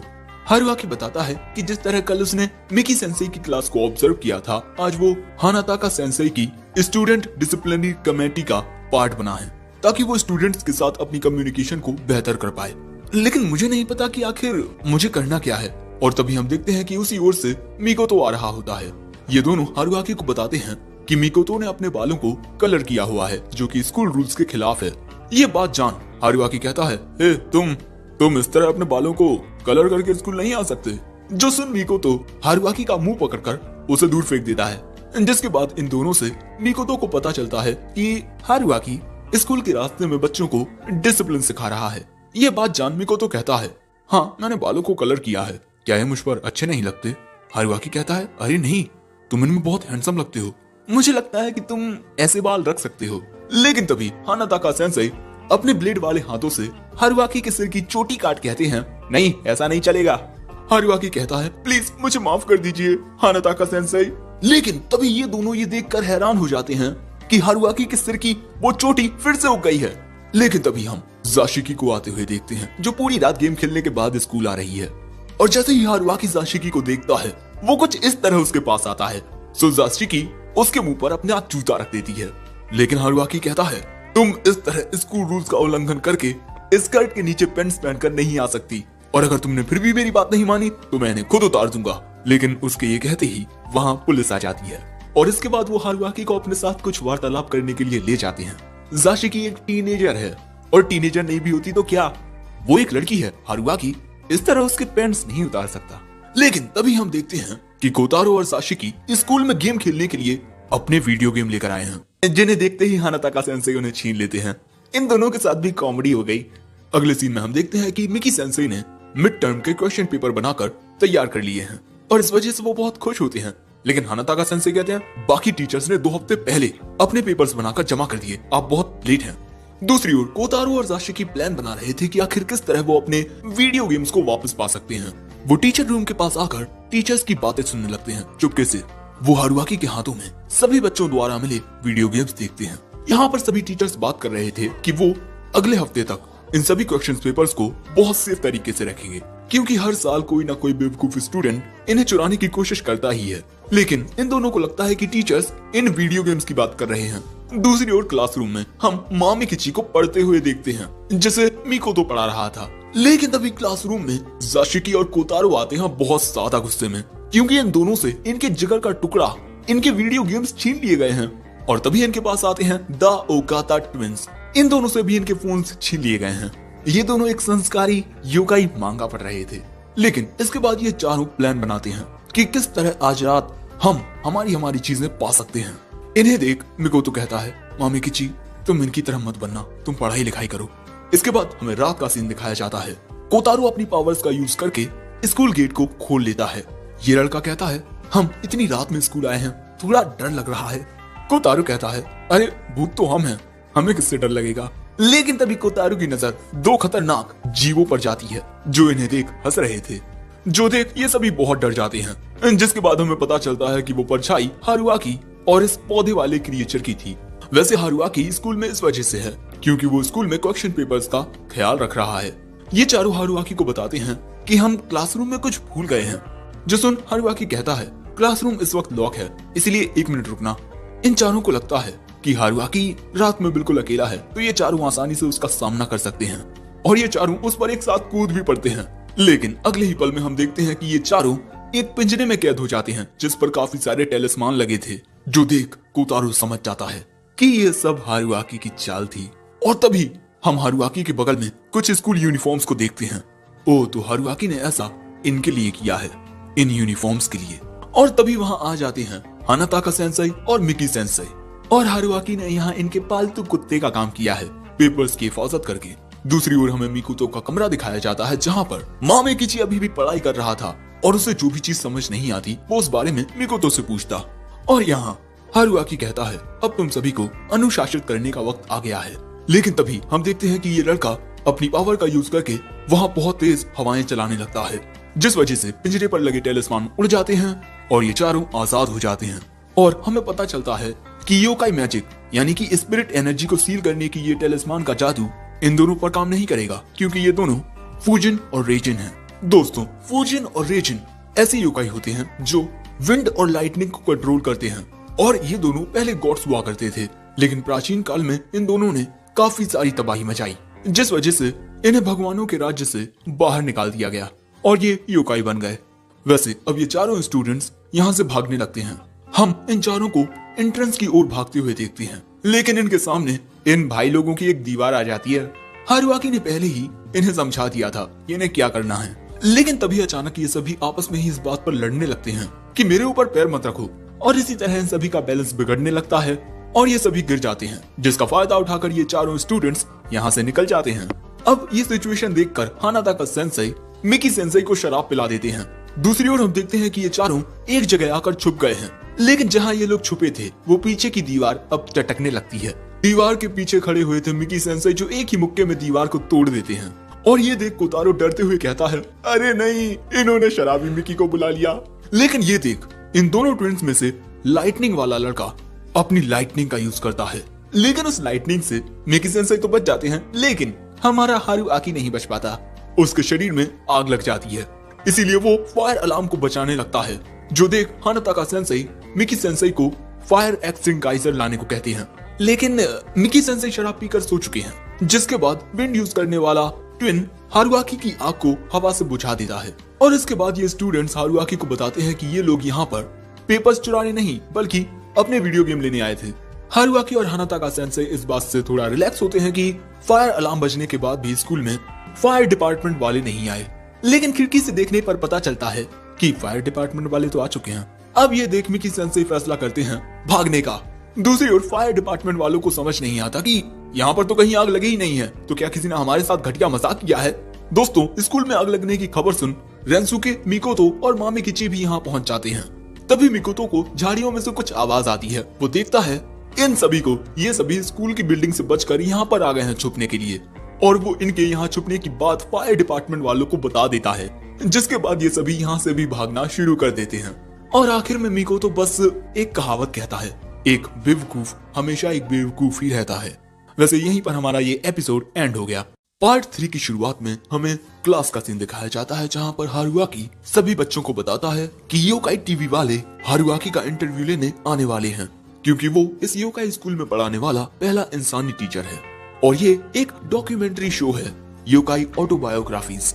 और दोस्तों, ये काफी पॉपुलर शो होता है जो एक बहुत लंबे वक्त से टेलीकास्ट होता आ रहा है। इसीलिए हारुआकी के स्टूडेंट्स उसे सलाह देते हैं कि हमारे सामने तो ठीक है, लेकिन उसे दुनिया के सामने अपनी बेइज्जती नहीं करानी चाहिए। वहीं मिकोतो तो ये तक कहता है कि हारुआकी को टीवी पर आने का हक ही नहीं है, क्योंकि वो एक लूजर है और एक नंबर का डरपोक भी। तुम्हें टीवी पर देखकर लोग तुम्हारी इतनी शिकायत करेंगे कि तुम्हें नौकरी से ही निकाल दिया जाएगा। ये बात सुन हारुआकी को भी खुद पर सेल्फ डाउट आने लगता है, जो देख कोतारो कहता है, टीचर, इस बार हम तुम्हारी मदद करेंगे ताकि तुम टीवी पर औसम नजर आओ। ये बात सुन हारुआकी खुश हो जाता है, लेकिन बगल वाली क्लास के हानाताका सेंसेई हारुआकी से ब्लैक बोर्ड में गड्ढा न करने को कहती हैं। अब कुछ दिन बाद वो दिन आता है जब हारुआकी का इंटरव्यू लिया जाने वाला है, और अब हारुआकी के पास वो लड़की आती है जो उसका इंटरव्यू लेने वाली है। इसका नाम आगेया है और उसके साथ है उसका एडी और बाकी का स्टाफ। लेकिन हारुआकी को ये एडी काफी डरावना लगता है। वैसे ये लोग पहले हारुआकी की क्लास को फिल्म करेंगे और उसके बाद कुछ क्लब एक्टिविटीज को भी। दोस्तों, आज हारुआकी का इंटरव्यू लिया जाने वाला है और इसीलिए क्लास में याकुमो अपनी हेयर स्टाइल को चेंज कर लेता है। साथ ही यानागीता नाम का ये पेपर योकाई आज बहुत चमक रहा होता है, इसलिए मामेकिची उसे छू कर देखता है। मामेकिची ये देख हैरान हो जाता है कि ये कागज तो पूरा रेशम का बना है। इंटरव्यू के दौरान हर एक बच्चा स्मार्ट दिखना चाहता है, जो देख जाशिकी कहती है, ये कैसी बचकानी हरकतें कर रहे हैं। कोतारू कहता है, हाँ देखो ना, मैं पढ़ाई पर फोकस ही नहीं कर पा रहा हूँ। हर कोई अच्छा बनने की कोशिश में लगा हुआ है। जरा दूसरे बच्चों को देखो, हर कोई आज स्पेशली तैयार होकर आया है। और भैया आकिसा में, जो कि नॉर्मली हमें एक बिल्ली की तरह दिखाई देता है, एक एक्सपेंसिव बिल्ला बनकर आया है। लेकिन एक मिनट, ऐसा तो कुत्ता होता है। लेकिन तभी बच्चे नोटिस करते हैं कि हारुआकी इंटरव्यूअर के साथ क्लास में आ चुका है। वैसे इसके बाद एडी भी आता है, जो कि सच में बहुत डरावना दिख रहा है। लेकिन तभी आगे ब्लैक बोर्ड में एक होल नोटिस करती है। उसे इग्नोर करते हुए हारुआकी पढ़ाने लगता है। लेकिन तभी वो देखता है कि उसके पास तो यूनिफॉर्म एनसाइक्लोपीडिया है। उसे समझ आता है कि आज वो गलती से अपनी टेक्स्ट बुक की जगह इसे ले आया है। इसलिए वो फिसलने का नाटक करते हुए ब्लैक बोर्ड में घुस जाता है। और क्योंकि दूसरी ओर हानाताका सेंसेई की क्लास चल रही थी, वो वहां बैठे बच्चों से जापानीज टेक्स्ट बुक मांगता है। अगले सीन में हम देखते हैं कि क्लास खत्म हो चुकी है और आगे हारुआकी से आकर पूछती है, अब हम क्या करने वाले हैं? इनकी अगली क्लास के लिए इनकी मदद करने वाले हैं हानाताका सेंसेई, जहाँ पर आज हारुआकी की क्लास के बच्चे इंसानी दुनिया में जाकर लोगों को डराने वाले हैं। लेकिन तभी बच्चों के बीच हम हारुआकी को देखते हैं। सो हानाताका सेंसेई कहते हैं, आप प्लीज वहाँ से बाहर आ जाइए। सो इसके बाद हारुआकी पूछता है, अगर हम इंसानों के बीच जाने वाले हैं तो क्या हम बोट से जाएंगे? हानाताका सेंसेई बताते हैं, नहीं, उससे बहुत वक्त लग जाएगा, हम सीधे क्लासरूम के दरवाजे से जाएंगे। और जैसे ही हारुआकी इस क्लासरूम का दरवाजा खोलता है, वो एक अलग ही बिल्डिंग में आ जाते हैं, इंसानों के बीच मौजूद एक ऐसी बिल्डिंग में जिसमें अब कोई नहीं रहता। प्रिंसिपल ने अपने मैजिक का यूज करके इस जगह को उस क्लासरूम से कनेक्ट कर दिया है ताकि ये लोग आसानी से इंसानों के बीच आ पाएं। ये सुन हारुआकी कहता है, अरे यार, ये मुझे पहले बताना चाहिए था ना, मुझे एक बोट से आना पड़ा था, कितना खर्चा हो गया था मेरा। हानाताका कहते हैं, अगर हम तुम्हें बता देते तो तुम वहाँ कभी आते ही नहीं। अब क्योंकि ये सब कुछ रिकॉर्ड हो रहा था, इसीलिए हारुआकी इस पार्ट को कट करने को कहता है। वैसे हारुआकी के स्टूडेंट्स के लिए ये वाली क्लास पहली बार होने वाली है, जहाँ पर वो इस बिल्डिंग के रास्ते से आने वाले लोगों को डराएंगे। और क्योंकि इस जगह पर ज्यादा लोग आते जाते नहीं हैं, तो ये जगह इनकी क्लास के लिए परफेक्ट है। वैसे इस क्लास के लिए हम हारुआकी सेंसेई का यूज नहीं कर सकते, भले से ही वो एक इंसान है। क्या कोई इसका रीजन बता सकता है कि आखिर क्यों नहीं? मामेकिची बताता है, हाँ, क्योंकि उनके कोई दोस्त नहीं है। जो सुन हारुआकी कहता है, हाँ, भले से ही ये बात सच है कि मेरे कोई दोस्त नहीं है, लेकिन फिर भी तुम्हें ऐसा नहीं कहना चाहिए। वैसे बाकी सारे स्टूडेंट्स के अपने अपने ओपिनियन होते हैं, जो सब बुरे थे। तभी कुनिको नाम की लड़की कहती है, क्योंकि अगर हम इन्हें डराएंगे भी तब ये इस बारे में जाकर किसे बताएंगे? हानाताका कहते हैं, एग्जैक्टली, और इसी वजह से बच्चों को भी नहीं डराया जाएगा, क्योंकि उनकी बातों पर आखिर कौन ही यकीन करेगा। साथ ही बूढ़े लोगों को या प्रेग्नेंट औरतों को या बीमार लोगों को नहीं डराया जाएगा। वैसे सबसे पहले जाएंगे रेंसुके और कुनिको। हारुआकी कहता है, मैं तुम दोनों को गुड लक विश करना चाहता हूँ। लेकिन वो ऐसी हरकत कर रहा था कि ये गुड लक कम और बदकिस्मती लगाना ज्यादा लग रहा था। अब इसके बाद रेंसुके और कुनिको एक जगह छुप जाते हैं, जिसके बाद वो वहाँ दो लड़कों को आते हुए देखते हैं। और इन दोनों की बातों से लग रहा था कि ये दोनों ही बहुत घटिया हैं, यानी कि मुझ जैसे अच्छे तो बिल्कुल भी नहीं है। और इनकी बातें सुन ये दोनों डिसाइड करते हैं कि इन्हें तो डराना ही होगा। इसके बाद कुनिको इनके पास जाकर इनसे रास्ता पूछने का नाटक करती है। उसे देख ये दोनों कहते हैं, अरे तुम जैसी प्यारी लड़की यहाँ क्या कर रही है, चलो मैं तुम्हें तुम्हारे घर तक छोड़ देता हूँ। जिसके बाद कुनिको अपनी अपर बॉडी को एक स्केलेटन में बदलकर इन दोनों से शुक्रिया कहती है। और ये देख इन दोनों की फट जाती है और ये दोनों यहाँ से भागने लगते हैं। भूत भूत, कोई हमें बचाओ। लेकिन तभी रेंसुके इनके सामने आकर इन्हें डरा देता है। फिर ये दोनों जहाँ से आए थे वहीं भाग जाते हैं। और आखिर में रेंसुके कहता है, जरा अपनी आदतें सुधार लो, अच्छा रहेगा। वैसे ये दोनों उन दोनों को डराने में कामयाब रहे। लेकिन ये देख हारुआकी कहता है, थैंक गॉड ये लोग मुझे नहीं डरा रहे। वैसे इसके बाद टीचर याकुमो और कोतारो कुचानी को कहते हैं। याकुमो कहता है, अरे मैं उस चिरकुट से बहुत बेहतर करूंगा। यहाँ पर वो रेंसुके को चिरकुट कह रहा है। अब इसके बाद कोतारो और याकुमो भी छुप जाते हैं। वो दोनों इस रास्ते से एक उम्रदराज औरत को आते हुए देखते हैं। जिसके बाद ये दोनों आंटी के सामने जाकर इन्हें डराने के लिए अपनी अपनी चाल चलते हैं। याकुमो अपना चेहरा गायब कर लेता है, तो वहीं कोतारो अपनी आधी बॉडी को कीचड़ बना लेता है। ये देख आंटी नमक का पैकेट फाड़ती हैं और पैकेट को ही कोतारो के मुंह में दे मारती हैं। जिसके बाद हमें पता चलता है कि ये कोई मामूली आंटी नहीं है, बल्कि जिन दो लड़कों को रेंसुके और कुनिको ने डराया था, उन दोनों ने ही इन आंटी को हायर किया है। आंटी एक एक्सोर्सिस्ट हैं जो भूतों को मारती हैं। जिसके बाद याकुमो और कोतारो आंटी से डरकर भागने लगते हैं। और अब इसके कुछ देर बाद हम देखते हैं कि इन दोनों की हालत खराब हो गई है। उस आंटी ने इन दोनों को 10 किलोमीटर तक दौड़ाया, लेकिन आखिर में इन दोनों ने आंटी को बांध ही दिया। सो अब रेंसुके आकर इन दोनों को सहानुभूति देता है, बेचारा याकुमो। वैसे इसके बाद बारी आती है आकिसामे की। वो दुआ कर रहा था कि उसके साथ कोई बहुत ही क्यूट हो, तो उसके पास इस सीरीज का सबसे क्यूट पर्सन मामेकिची आ जाता है। अब देखो दोस्तों, मैं और तुम जानते हैं कि वो किस क्यूट को मांग रहा था। कोई क्यूट सी प्यारी सी लड़की, है ना, जिसे मैं भी मांगता हूँ लेकिन मुझे कोई कभी मिली नहीं। चलो जिंदगी के इस दर्द से दूर होते हैं, कहानी में आगे आते हैं। इसके बाद ये दोनों छुप जाते हैं और इन दोनों को दो लड़कियां आते हुए दिखाई देती हैं। जिसके बाद आकिसा में अपने बिल्ली वाले रूप में आकर इन लड़कियों के सामने आ जाता है, पहले इन्हें डराने के लिए, मुझसे डरो। लेकिन वो दोनों लड़कियां इसे प्यारी सी बिल्ली समझकर इसको सहलाने लगती हैं, जिससे इसे भी काफी मजा आ रहा था। अब ये देख मामेकिची अपने रौद्र रूप में आकर वहां जाता है और ये लड़कियां उसे भी सहलाने लगती हैं। ये देख हानाताका सेंसेई डिसाइड करते हैं कि वो इन दोनों को एक्स्ट्रा लेसन्स देंगे। वैसे इसके बाद बारी आती है मिकोतो की और उसके साथ भेजने के लिए हानाताका सेंसेई हारुआकी को चुनते हैं। जो बात सुन हारुआकी तो खुश हो जाता है, लेकिन मिकोतो का दिमाग खराब हो जाता है। वैसे दोस्तों, हर एक चीज की अच्छे से रिकॉर्डिंग की जा रही है, लेकिन तभी हानाताका सेंसेई मिकोतो से कुछ तो कहते हैं जो हमें सुनने को नहीं मिलता। जिसके बाद हम दोनों को बिल्डिंग से बाहर जाते हुए देखते हैं और हमें पता चलता है कि मिकोतो अपने योकाई मैजिक को सही से कंट्रोल नहीं कर पाता। जैसा कि हम पहले जान चुके हैं कि जाशिकी और मिकोतो ऐसे योकाई हैं जो अपनी मैजिक पावर का यूज अपने इमोशंस के बेसिस पर कर सकते हैं। और तभी हमें मिकोतो के पास्ट का एक भयानक मंजर देखने को मिलता है और इसी बात से मिकोतो परेशान होता है कि कहीं पहले की तरह फिर से कोई गड़बड़ ना हो जाए। सो हारुआकी कहता है, तुम चिंता मत करो, अगर कोई गड़बड़ हुई तो मैं अपनी एक्सोर्सिज्म पावर से तुम्हारी योकाई मैजिक को कैंसिल कर दूंगा। सो मिकोतो कहता है, लेकिन तुम्हें तो अपनी पावर का यूज करना सही से आता ही नहीं है। जिसके बाद ये दोनों छुप कर देखते हैं कि वहीं एक गली से एक आदमी अपने कुत्ते के साथ घूमने के लिए आया है। मिकोतो यहाँ अपनी पावर का यूज करता है, जिस वजह से ये प्यारा सा कुत्ता सटिया जाता है और पागलों की तरह भागते हुए इन दोनों की ओर जाने लगता है। जाहिर सी बात है, हारुआकी के पीछे पड़ जाता है ये पागल कुत्ता और उसे काटने की कोशिश करने लगता है, लेकिन हारुआकी बाल बाल बच जाता है और उसे लगता है कि अब वो बच जाएगा। लेकिन तभी सामने से आ रही एक साइकिल से वो टकरा जाता है, साथ ही वो कुत्ता भी उसे काट लेता है और साइकिल से टकराने की वजह से वो दूर जाकर गिरता है और एक दुकान की छत से टंग जाता है, बहुत ही भयानक तरीके से। और तभी एक लड़की उसे देख लेती है और बहुत ज्यादा डर जाती है। जिसके बाद हारुआकी के पास हानाताका सेंसेई आते हैं। वैसे मिकोतो अपने टेस्ट में पास हो गया है और वो कुत्ता अब हारुआकी के ऊपर मूत रहा है। जिसके बाद हारुआकी वहीं नीचे गिर जाता है। हानाताका सेंसेई मिकोतो से कहते हैं कि उसे अपनी पावर का यूज दूसरों को नुकसान पहुंचाए बिना करना चाहिए। मिकोतो ऐसा ही करता है, जिसके अगले ही पल में इन दोनों के कपड़े फट जाते हैं और इनके सामने से एक लड़की गुजर रही थी जो इन दोनों को ऐसी हालत में देख लेती है और घबराकर वहां से पुलिस बचाओ कहकर चली जाती है। हानाताका उस लड़की को समझाने के लिए उसके पास जाने की कोशिश करते हैं, लेकिन हारुआकी रोक लेता है क्योंकि ऐसी हालत में किसी लड़की के पीछे जाना बहुत बड़ी दिक्कत दे सकता है। और भले से ही इस बार मिकोतो ने किसी को चोट ना पहुंचाई हो, लेकिन इन दोनों के स्वाभिमान को बहुत ठेस पहुंची है।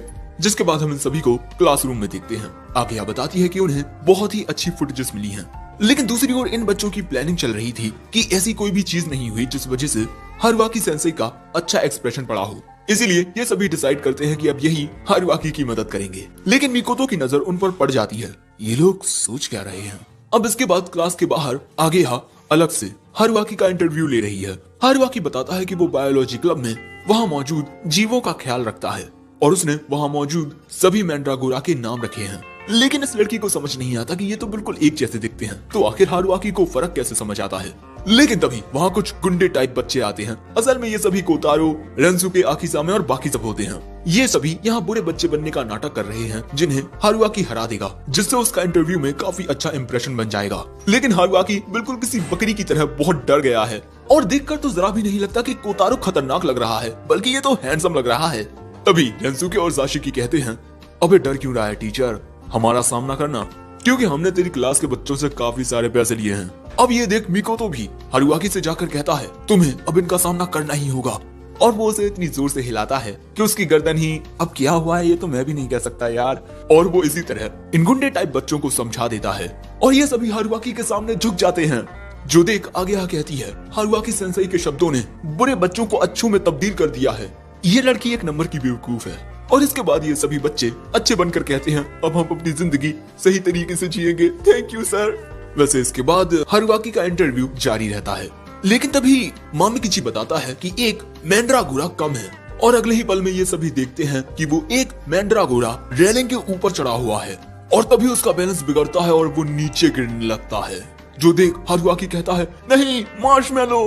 और इसके बाद वो तेजी से दौड़कर मार्शमैलो को बचाने के लिए जाने लगता है और वो बिना कुछ सोचे समझे उसे बचाने के लिए खुद एक छलांग लगा देता है। वो मार्शमैलो को तो पकड़ लेता है, लेकिन अब ये दोनों इतनी ऊंचाई से साथ में गिरने वाले हैं और गिरने भी लगते हैं, लेकिन तभी इन्हें कोई पकड़ लेता है। ये सभी होते हैं हारुआकी की क्लास के स्टूडेंट्स, जिन्होंने इस तरह एक चेन सी बनाकर हारुआकी और मार्शमैलो को गिरने से बचा लिया है। लेकिन जिन शुरुआती बच्चों ने बाकी सबको टांग रखा था, वो इतने सारे लोगों को एक साथ नहीं खींच सकते, और अगर ऐसा ही चलता रहा तो ये सभी नीचे गिर जाएंगे। तो तभी इनके पीछे आता है कैमरामैन एडी, और वो आसानी से बाकी सबको खींच लेता है। जिसके बाद हम देखते हैं कि सभी सही सलामत होते हैं, और यहाँ एडी इन सभी बच्चों की तारीफ करता है कि तुम सभी में बहुत जिगरा है। हारुआकी के पास जो मार्शमैलो था वो तो काफी डरा हुआ था, लेकिन हारुआकी मुझे नहीं लगता कि वो कुछ सही से प्रोसेस कर पा रहा है।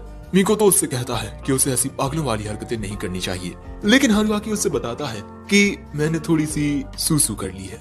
जिसके बाद हमें वही टीवी शो देखने को मिलता है जिसमें हारुआकी का इंटरव्यू लिया गया था। हारुआकी आबे एक इंसानी टीचर जो योकाई स्कूल में पढ़ा रहा है, तो वो कब तक इस स्कूल में पढ़ाएगा। देखो बच्चों, मैं इस शो में कितना हैंडसम लग रहा हूँ। सो तभी मीको तो उसमें लात मार देता है। टीवी शो वालों ने उन फुटेजेस की एडिटिंग इतनी बढ़िया तरीके से की है कि हारुआकी एक बहुत ही माहिर टीचर लग रहा है, और हारुआकी तो इस बात से खुश होता है कि सब कुछ सही हुआ। लेकिन तभी उसे किसी का कॉल आता है। वो क्लास के बाहर जाकर बात करने लगता है। आमे, कितने दिन बाद बात कर रहे हैं हम, वैसे उन टेलिस्मान के लिए शुक्रिया यार। दूसरी ओर से वो बंदा कहता है कोई बात नहीं, लेकिन यकीन ही नहीं होता कि अब तुम एक टीचर हो, वो भी योकाई स्कूल में। वैसे मुझे तुम्हारी थोड़ी मदद चाहिए, फेस्टिवल आने वाला है। हम देखते हैं कि जाशिकी, कोतारो और मामेकिची छुपकर हारुआकी की बातें सुन रहे हैं कि हारुआकी फेस्टिवल के लिए अपने घर जाने वाला है, वो भी इसी वीकेंड पर। जो जान इन तीनों के दिमाग में एक आइडिया उमड़ता है हारुआकी के साथ उसके घर जाने का, और उन्हें देखने भर से ही मीको तो समझ जाता है कि ये लोग क्या सोच रहे हैं। तभी मीको तो भी हारुआकी को फोन पर बातें करते हुए सुनता है और फिर एक शरारत भरी मुस्कुराहट देता है, यानी कि भैया ये भी उसके साथ जाने वाला है। तो अब अगले एपिसोड में तो और भी ज्यादा मजा आने वाला है। पार्ट 4 की शुरुआत में हम मिकोतो को देखते हैं जो हारुआकी से फोन पर बात करते हुए उसे बताता है कि हमने मिकी सेंसेई से उसके घर का एड्रेस ले लिया है और हम अब वहीं आ रहे हैं। तभी हारुआकी चिल्लाकर कहता है अगर लोगों को मेरे परिवार के बारे में पता चल गया तो मैं बहुत बड़ी मुसीबत में फंस जाऊंगा। जिस पर मिकोतो कहता है मैं बाकी सबको शहर घुमाकर उनसे कह दूंगा कि जिस पेपर पर एड्रेस लिखा हुआ था वो खो गया है, जिसके बाद हम वापस आइलैंड पर चले जाएंगे। लेकिन मिकोतो के ये कहने के बावजूद भी हारुआकी को दाल में कुछ काला लगता है कि मिकोतो आखिर उसके साथ इतना अच्छा बिहेव क्यों कर रहा है, वो तो कितना ज्यादा गुस्सैल है। और ये बात मिकोतो सुन लेता है, जिसके बाद वो गुस्से में कहता है मैं बाकी सबको लेकर कुछ घंटों में तुम्हारे घर पर आ रहा हूँ। जिसके बाद मिकोतो कॉल काट देता है और हारुआकी इतना ज्यादा परेशान हो जाता है कि वो पोटी करने के लिए बैठा था और वो खड़ा हो जाता है। लेकिन ज्यादा दिक्कत वाली बात तो ये है कि अब वो सभी इसके घर पर आने वाले हैं। इसके बाद हमें स्टेशन का सीन दिखाया जाता है जहाँ पर हम इन तीनों को खाना खाते हुए देखते हैं और जाशिकी इस वक्त बाथरूम गई है। लेकिन इसके बाद हम देखते हैं कि जाशिकी के पीछे 2 लड़के पड़ चुके हैं और ये दोनों जाशिकी को उसके साथ घूमने चलने को कह रहे हैं। ये देख कोतारो हंसते हुए कहता है ओहो, आज का दिन तो बहुत अच्छा जाएगा तुम्हारा। जाशिकी गुस्से में जवाब देती है मेरा तो दिन अच्छा जाएगा लेकिन तुम एक वर्जिन ही मरोगे। ये बात सुन बेचारा कोतारो थोड़ा उदास हो जाता है। दूसरी ओर ये एक लड़का जाशिकी से कहता है अरे मोहतरमा आप शांत हो जाइए। और इसके बाद कोतारो जाशिकी की मदद करने के लिए बस खड़ा ही होता है कि तभी वहाँ एक और बंदा आकर उन दोनों लड़कों से कहता है उसे जाने दो। और उस बंदे को देखकर ये तीनों साथी जाशिकी बहुत ज्यादा हैरान होते हैं क्योंकि ये बंदा और कोई नहीं हारुआकी होता है। लेकिन तभी वो दोनों लड़के हारुआकी से बहस करने लगते हैं हम तेरी बात क्यों माने, ये लड़की आज हमारे साथ जाएगी। हारुआकी बिल्कुल बैडास तरीके से कहता है हाँ क्या कहा तूने। हारुआकी का ये रवैया देख ये दोनों लड़के तो बहुत डर जाते हैं। इन तीनों को समझ नहीं आता कि भैया हो क्या रहा है और इन तीनों को देखकर ऐसा क्यों लग रहा है जैसे इन पर कोई जादू सा हो गया हो। दूसरी ओर जाशिकी वो शर्मा रही है। जिसके बाद हारुआकी कहता है अगर तुम दोनों किसी के साथ वक्त बिताना ही चाहते हो तो वो देखो वहाँ एक हॉट बुढ़िया खड़ी है। और हारुआकी उन दोनों को कुछ इस तरह घूर रहा था कि उन दोनों को न चाहते हुए भी उस बुढ़िया के पास जाकर उससे चाय के लिए पूछना पड़ता है, लेकिन वो भी उनका पोपट करके उन्हें मना कर देती है। इसके बाद हारुआकी जाशिकी से पूछता है तुम ठीक तो हो ना। जाशिकी इतनी ज्यादा शर्मा रही थी कि वो कुछ बोल ही नहीं पाती। लेकिन तभी मामेकिची आकर हारुआकी में मुक्का मारता है सच सच बता तू कौन है, क्योंकि हमारे हारुआकी सेंसेई इतने औसम और कूल तो कभी हो ही नहीं सकते। साथ ही वो इतने स्टाइलिश कपड़े भी कभी नहीं पहनते, वो सिर्फ वही कपड़े पहनते हैं जो उनकी माँ खरीदती है उनके लिए। और तभी वहाँ पर एक और हारुआकी आता है मिकोतो का नाम लेते हुए, और वो मिकोतो के सीने से लगकर कहता है मुझ पर गुस्सा मत करना प्लीज। और इसके अगले सीन में हम इन सभी को एक कार में बैठे हुए देखते हैं और हमें पता चलता है कि वो दूसरा हारुआकी का ट्विन ब्रदर है और उनका नाम आमे है। आमे, ये सभी मेरे स्टूडेंट्स हैं और इस प्लास्टिक बोतल में भी मेरा एक स्टूडेंट है। और कोतारो को इस बोतल में इसीलिए रहना पड़ रहा है क्योंकि कार में सिर्फ 5 लोगों के बैठने की जगह है। तभी मामेकिची आमे से कहता है, हे तुम में तो कुछ ज्यादा ही एटीट्यूड है। हारुआकी बताता है कि आमे को शुरुआत से ही इन भूतों, योकाई या ऐसी चीजों से नफरत करता आया है। अगले सीन में हम देखते हैं कि ये सभी हारुआकी के घर पहुंच चुके हैं और बगल में ही एक श्राइन का गेट था। हारुआकी मिकोतो को बताता है कि उसने अपनी माँ को सब कुछ समझा दिया है और क्योंकि उसके पापा सुबह जल्दी काम पर चले गए थे इसीलिए वो उनके घर आने के बाद उन्हें सब समझा देगा। तभी वहाँ एक और लड़का आता है ये कहते हुए, हारू तुम आ गए। सो हारुआकी उसमें किक मारता है, आई डोंट नो व्हाई। और जब उसके स्टूडेंट्स उस आदमी के बारे में पूछते हैं तब वो कहता है कि ये तो बस एक भूत है जो यहाँ आसपास के लोगों को परेशान करता है। तभी हम वहाँ एक और लड़की को देखते हैं, तुम्हारे स्टूडेंट्स आ चुके हैं हारू। और तभी वो उस आदमी को देख जो जमीन पर पड़ा हुआ है कुछ कहने ही वाली थी कि तभी हारुआकी आकर उसे बीच में टोक देता है, ये हारुआकी की माँ है। मैंने आपको बताया ना कि मेरे स्टूडेंट्स को नहीं पता कि मेरा हाउस एक श्राइन है। ये जानने के बाद आंटी सभी बच्चों को घर के अंदर बुलाती हैं और जब मिकोतो कहता है कि ये आदमी यहाँ बीच रोड पर ऐसे ही पड़ा रहेगा, सो आंटी कहती हैं वो एक परी है जो हमारे घर में सैकड़ों सालों से रह रही है। इस बेचारे को फेरी बना दिया, बेचारा स्मॉल ओल्ड मैन। कोतारू कहता है लेकिन ये छोटा कहाँ है? आंटी कहती है अरे ये तो एक बड़ी फेरी है, आने वाले फ्यूचर में तुम जरूर से लखपति बनोगे। बाकी सब भी उसकी बात पर यकीन कर लेते हैं और खुशी खुशी घर के अंदर चले जाते हैं। मिकोतो और हारुआकी के एक्सप्रेशन कुछ ये होते हैं। अगले सीन में हम इन सभी को एक साथ बैठे हुए देखते हैं। वैसे हारुआकी के घर में सबको पता होता है कि ये सभी योकाई हैं। तभी मामेकिची पूछता है कि हारुआकी बचपन में कैसा था? आंटी बताती हैं कि जैसा वो आज है वैसा ही वो बचपन में भी था। आमे बहुत छोटी उम्र में ही खड़ा होना सीख गया था, लेकिन हारुआकी सिर्फ रेंग ही पा रहा था। लेकिन तभी किसी लड़की की स्कूल यूनिफॉर्म हवा में उड़ते हुए वहाँ आ जाती है और उसे देखते ही हारुआकी खड़ा हो जाता है और यूनिफॉर्म उठाने के लिए उसकी ओर जाने भी लगता है। जो बात सुन कोतारो और मामेकिची हारुआकी को बड़ी अजीब नजरों से घूरने लगते हैं और इससे पहले कि आंटी कुछ आगे बताती तभी वो परी वहाँ दरवाजा खोल आने की कोशिश करती है। आंटी अगले ही पल में दरवाजा बंद करते हुए पूछती हैं, हारुआकी कैसा टीचर है? अब इस बारे में याद करते हुए बच्चे बताना शुरू करते हैं। जब उनके साथी टीचर उन्हें मारने की कोशिश करते हैं तब भी वो हार नहीं मानते और पढ़ाते हुए जब उनकी आंखों में गलती से कोई बच्चा मिट्टी फेंक देता है तब भी वो हार नहीं मानते। और भी दूसरी कई वजहें हैं जो होने पर भी वो हार नहीं मानते। ये सब सुन आंटी कहती हैं, मेरा हारू कितना होनहार है। लेकिन ये बातें सुन हारुआकी के पुराने जख्म ताजा हो जाते हैं। लेकिन तभी वहाँ आमे आकर कहता है, माँ मैंने कहा था ना हारू टीचर बनने के लायक नहीं है। आंटी कहती है कि हे आमे चुप हो जाओ। लेकिन तभी आमे बताता है कि माँ आपका फेवरेट टीवी शो आने वाला है ना? जिसके बाद आंटी टीवी के सामने बैठ जाती है रिमोट लेकर और आमे मिकोतो से कहता है, तुम तो जानते हो ना कि हारू योकाई से कितना डरता है।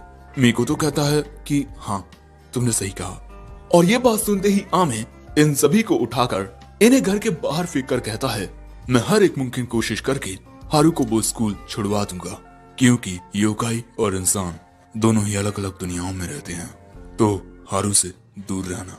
और वो दरवाजा बंद कर देता है। लेकिन उसकी ये बात सुन मिकोतो को गुस्सा आ गया था और वो कहता है, अरे यार मैं तोहफे में 5 अलग अलग टाइप की यूनिफॉर्म लेकर आया था, अब उनका क्या होगा? ये बात सुनते ही हारुआकी किसी भूत की तरह गेट से झांकते हुए कहता है, क्या ये सच है? लेकिन मिकोतो उसे इग्नोर कर सभी से चलने को कहता है।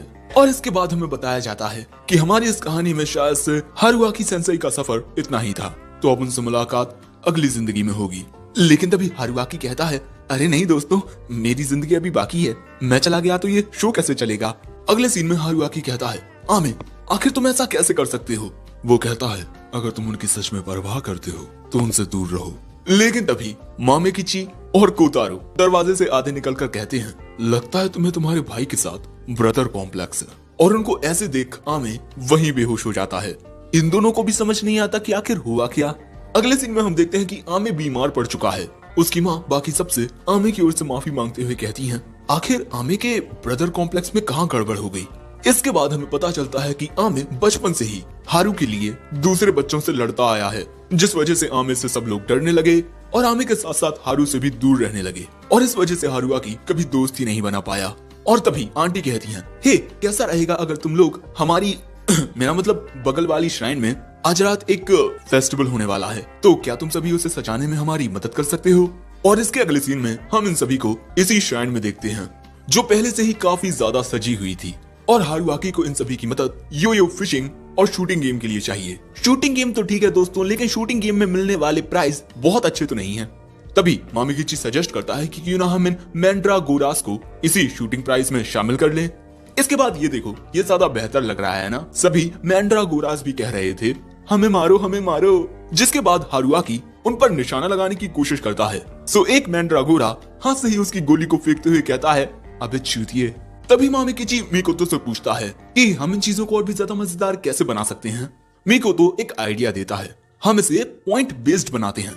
टारगेट बना हुआ है हमारा हारुआकी। कोतारू सजेस्ट करता है कि क्यों ना हम हिट करने के लिए इन मड बॉल्स का यूज करें, लेकिन तभी जाशिकी गन से निशाना लगाती है और गोली हारुआकी के कान को छूते हुए जाती है। जिसके बाद हारुआकी इन सभी से कह देता है कि कुछ ही देर में यहाँ पर लोग आ जाएंगे, इसीलिए कोई भी अब अपनी मैजिक पावर्स का यूज नहीं करेगा। अगले सीन में हम देखते हैं कि रात के वक्त फेस्टिवल में काफी सारे लोग आ चुके हैं और फेस्टिवल में एक शॉप में हम इन तीनों को बैठा हुआ देखते हैं। यो फिशिंग। हारुआकी नहीं चाहता था कि उसके भाई और मिकोतो के बीच चीजें बिगड़े, इसीलिए वो उन दोनों से पूछता है तुम दोनों क्या खाना चाहोगे। आमे तो बस एक ही चीज कहता है, लेकिन मिकोतो तो ऑर्डर देने लगता है। जिसके बाद हारुआकी वहाँ से चला जाता है और उसके जाने के बाद आमे कहता है काश मेरे पास हारू की तरह डीमंस को खत्म करने की ताकतें होती। और इसके बाद हमें पता चलता है कि इनकी ताकतें एक पीढ़ी से दूसरी पीढ़ी में जाती हैं, लेकिन पीढ़ी दर पीढ़ी उन ताकतों का असर कम होता जा रहा है। दूसरी ओर इन तीनों ने भी इस श्राइन में होने के बावजूद भी कुछ भी अजीब नोटिस नहीं किया, सिवाय इसके कि हारुआकी छोटे से बच्चों से डर रहा है। दूसरी ओर इस लड़के ने, जिसको हमने शुरुआत में देखा था, इसने इस आंटी को पटा लिया है। लेकिन इसके बाद हमें बताया जाता है कि हारुआकी की ताकतें मामूली नहीं हैं। उसको इनकी फैमिली पावर्स का एक स्ट्रॉन्गर वर्जन मिला है। जब ये छोटे थे तब ये आदमी आमे को अक्सर एक दरवाजे के पास जाने से रोकता था, क्योंकि वहाँ एक बहुत ही ज्यादा खतरनाक योकाई कैद है। इनके ग्रेट ग्रैंडफादर ने बहुत ही मुश्किल से उस योकाई को कैद किया था और इस योकाई को हराने की ताकतें सिर्फ हमारे पूर्वजों के पास थी। लेकिन तभी इन अंकल की गलती की वजह से ये अलमारियां कुछ इस प्रकार गिरती हैं कि वो दरवाजा टूट ही जाता है। दरवाजे के टूटते ही इन्हें एक योकाई नजर आता है, जिसे देख इनकी फट जाती है। वैसे ये एक काफी खतरनाक योकाई होता है। शूनोबन, एक ऐसा योकाई जो इंसानों से उनकी आत्माओं को छीन लेता है। अंकल की आत्मा तो इसे देखते ही निकल जाती है। जिसके बाद आमे अंकल की आत्मा को लेकर भागने की कोशिश करता है, लेकिन तभी वो योकाई उसके सामने आ जाता है और अंकल की आत्मा को खाने की कोशिश करने लगता है। दूसरी ओर इस कमरे का दरवाजा बाहर से हारू खटखटा रहा था, क्योंकि उसे आमे की मदद की जरूरत थी। हारू की आवाज सुनी उस योकाई का ध्यान उसकी ओर जाता है, जिसके बाद ये अंकल की आत्मा को छोड़ हारू की आत्मा को खाने के लिए अपना मुंह खोलता है। लेकिन दूसरी ओर काफी देर तक दरवाजा न खुलने की वजह से हारू को गुस्सा आ गया था, जिस वजह से उसकी मैजिक पावर्स एक्टिवेट हो जाती हैं और वो पावर्स कुछ इस प्रकार इस योकाई को स्वाहा कर देती हैं। और इसके बाद हारू दरवाजा खोलकर बताता है कि टीवी में बहुत ही बढ़िया, बहुत क्यूट यूनिफॉर्म दिखाई जा रही है, चलो साथ में देखते हैं। और यहाँ आमे मिकोतो को हारू के बचपन की यही बात बता रहा था, लेकिन आमे की पोनीटेल ने दिल का शेप बना लिया है। शायद से उसी वक्त से आमे को हारू से बहुत लगाव हो गया। लेकिन तभी मिकोतो कहता है कि अगर हारुआकी के पास ये ताकतें थी तो तुमने उससे पहले योकाई के बारे में क्यों नहीं बताया। आमे बताता है कि इससे पहले हारू को उसकी ताकतों के बारे में पता चलता, वो हर बार गलती से ही अपनी ताकतों को एक्टिवेट करके उसके सामने आने वाले हर एक योकाई को खत्म कर देता। उसकी ताकतें बहुत ही ज्यादा पावरफुल हैं, इसीलिए उन्हें कंट्रोल करने के लिए मैंने उसे एक ब्रेसलेट भी दिया था। और हो सकता है कि अब मैं जो कहने वाला हूँ वो सिर्फ मेरा वहम हो, लेकिन क्या तुम रीइंकार्नेशन में यकीन रखते हो। मिकोतो कहता है मैं ऐसी अनसाइंटिफिक बातों पर यकीन नहीं करता, ये खुद एक भूत है। आगे आमी कहता है मैंने हारू को कभी भी उस स्कूल में जाकर पढ़ाने की इजाजत नहीं दी, क्योंकि मैं नहीं चाहता था कि उसे कभी भी कोई चोट आए। ये सुन मिकोतो कहता है अगर उस पर कभी कोई दिक्कत आई तो मैं संभाल लूंगा सब। मैं मानता हूँ कि उसकी ताकतें बहुत ज्यादा ताकतवर हैं, लेकिन उसकी ताकतें याकूब योगामी पर ज्यादा असरदार नहीं है। अगर उसने कभी भी गलती से भी किसी योकाई को नुकसान पहुंचाने की कोशिश की तब मैं उसे रोकूंगा। आमे कहता है कि आखिर मैं तुम पर यकीन कैसे कर सकता हूँ, लेकिन मिकोतो कहता है तुम्हें मुझ पर नहीं बल्कि अपने भाई पर यकीन करने की जरूरत है। तुम्हें अपने भाई को सपोर्ट करना चाहिए। वो अपनी जान खतरे में डालकर भी एक टीचर बनने की कोशिश कर रहा है और मैं मानता हूँ कि वो बहुत ज्यादा बेवकूफ है और उसके डिजायर्स भी काफी अजीब हैं। लेकिन ये सारी चीजें इस बात को झुटला नहीं सकती कि वो हर एक काम में अपना 100% देता है। इनकी ये सारी बातें हारू छुपकर सुन रहा था। वो मिकोतो की बातें सुन बहुत ही ज्यादा इमोशनल हो जाता है कि वो मिकोतो के ऊपर कूद ही पड़ता है और ये दोनों इस पानी के टब में गिर जाते हैं। मैं यूकाई स्कूल में भी अपनी पूरी कोशिश करूंगा कि मैं वहां भी एक बेहतर टीचर बन पाऊं, लेकिन यहाँ मिकोतो को उसकी बात से घंटा फर्क नहीं पड़ता। अगले सीन में हम हारू को पानी में रस्सियों से बंधा देखते हैं और मिकोतो अब उसके साथ ये करने वाला है। लेकिन तभी आमे कहता है ठीक है मेरे भाई, अपनी पूरी कोशिश करना। लेकिन यहाँ पर हारुआकी को झटके लग रहे हैं। कृपया बच्चे ऐसी चीजों को घर पर ना करें, ओके। अगले सीन में हम देखते हैं कि हारुआकी बाकी सबके साथ आइलैंड पर जाने के लिए तैयार था, जहां अलविदा कहने के लिए ये फेरी भी वहां पर आई हुई थी। लेकिन असल में ये हारुआकी के पिता हैं। लेकिन तभी आमे मिकोतो से कहता है तुम उसका ख्याल रखना। वो कहता है हाँ हाँ। तभी अनाउंस किया जाता है कि इनकी ट्रेन कुछ ही देर में छूटने वाली है, जिसके बाद ये सभी हड़बड़ाते हुए ट्रेन की ओर जाने लगते हैं और वक्त रहते ट्रेन में आ भी जाते हैं, जिसके बाद ट्रेन चालू हो जाती है। लेकिन तभी ट्रेन के दूसरी ओर आमे दौड़ते हुए आ रहा था और वो हारुआकी से कुछ कह रहा था। इन्हें कुछ सुनाई तो नहीं देता, लेकिन हारू समझ जाता है क्योंकि ये दोनों जुड़वा जो ठहरे। तुम अपनी पूरी कोशिश करना हारू, तुम्हारा भाई यहाँ तुम्हारे आने का इंतजार करेगा। जिसके बाद ट्रेन चली जाती है और यहाँ आमे कहता है हारू वो ट्रेन हकाता की ओर गई है। समझ रहे हो, वो सभी गलत डायरेक्शन वाली ट्रेन में बैठ गए हैं। यानी कि अगले एपिसोड में और भी ज्यादा मजा आने वाला है। पार्ट 5 की शुरुआत में हम मामेकिची को एक ह्यूमन फेस्ड रॉक योकाई के ऊपर देखते हैं। मामेकिची इसके ऊपर खड़ा होकर कुछ काम कर रहा था, लेकिन अचानक ही इस पत्थर वाले योकाई ने अपना काबू खो दिया। हारुआकी, मिकोतो साथ ही एक और लड़का मामेकिची को बचाने के लिए आ रहे हैं और एक लंबी छलांग मारकर हारुआकी उस पत्थर को पकड़ भी लेता है। लेकिन ये हमारा हारुआकी है। इसके बाद वो भी मामेकिची के साथ उस पत्थर के ऊपर ही गुलाटियां खाने लगता है, जिसके बाद ये तीनों एक कमरे में जा टकराते हैं और फिर ये दोनों वहां आकर देखते हैं कि हारुआकी कुछ इस पोजीशन में जैसे तैसे सरवाइव कर चुका है। इतना ज्यादा शोर सुन वहाँ मिकी सेंसेई आते हैं और वो हारुआकी को ऐसी पोजीशन में देख कहते हैं वैसे मुझे ऐसा कहने का कोई हक तो नहीं बनता, लेकिन आपको यह सब स्कूल में नहीं करना चाहिए। उन्हें शायद से हारुआकी को लेकर कोई गलत फहमी हो गई है। अगले सीन में हम देखते हैं कि स्कूल ग्राउंड पर स्पोर्ट्स डे की तैयारियां चल रही हैं, जो कि कल है। अब स्पोर्ट्स फेस्टिवल को लेकर ये सभी काफी परेशान होते हैं। तो तभी हारुआकी सेंसेई यूता नाम के इस लड़के से पूछते हैं कि तुम बता सकते हो कि स्पोर्ट्स डे पर क्या होने वाला है। सीरियस एक्सप्रेशन के साथ वो लड़का कहता है मैंने एक दृश्य देखा जिसमें आप पनिशमेंट के रूप में एक लंगोट पहनकर क्लास में पढ़ा रहे हैं। ये सुन मिकोतो कहता है अगर हमें वो सब देखना पड़ा तब वो हमारी सजा होगी। अगले सीन में प्रिंसिपल याकी एकेडमी में आज होने वाले स्पोर्ट्स फेस्टिवल की घोषणा करते हैं। योकाई के नाम पर कोई कलंक ना आए, इसीलिए आप सभी को अपने क्लासमेट्स का साथ देते हुए पूरी ईमानदारी के साथ खेलना होगा।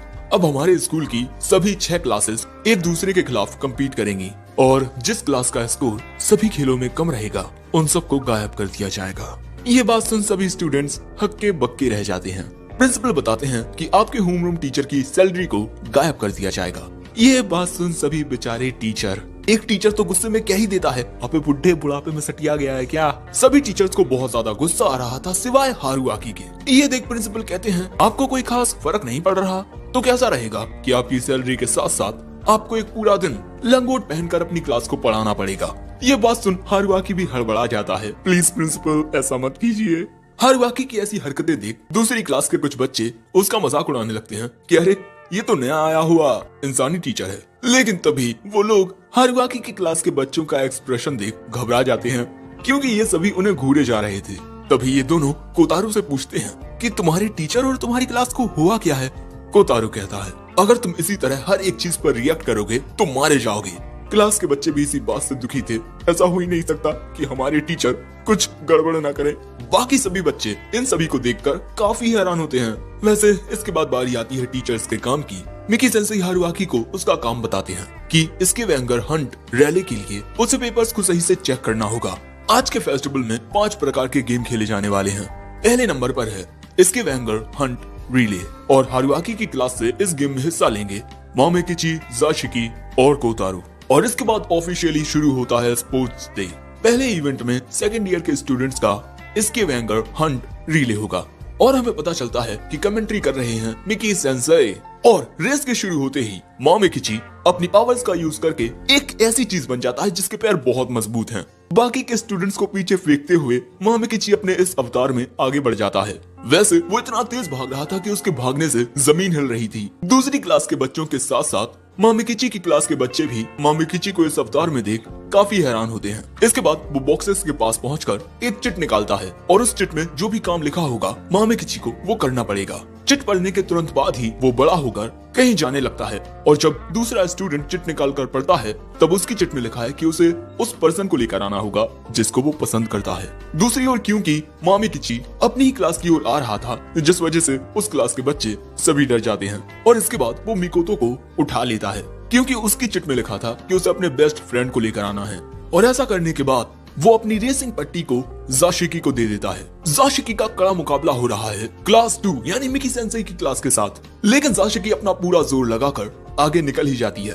और इसके बाद ज़ाशिकी आइटम बॉक्स के पास आकर एक पर्ची निकालती है। वो उम्मीद कर रही थी कि उसे कोई आसान सी चीज मिले करने के लिए, लेकिन उसे लानी है वो पवित्र तलवार जिसका जन्म वोल्केनो के लावा में हुआ हो, एक्सकैलिबर। ये पर्ची पढ़ने के बाद ज़ाशिकी अपनी ताकत जगाती है और स्कूल के बाहर निकल जाती है एक्सकैलिबर लाने के लिए, उस जगह जहां पर ज्वालामुखी होगा।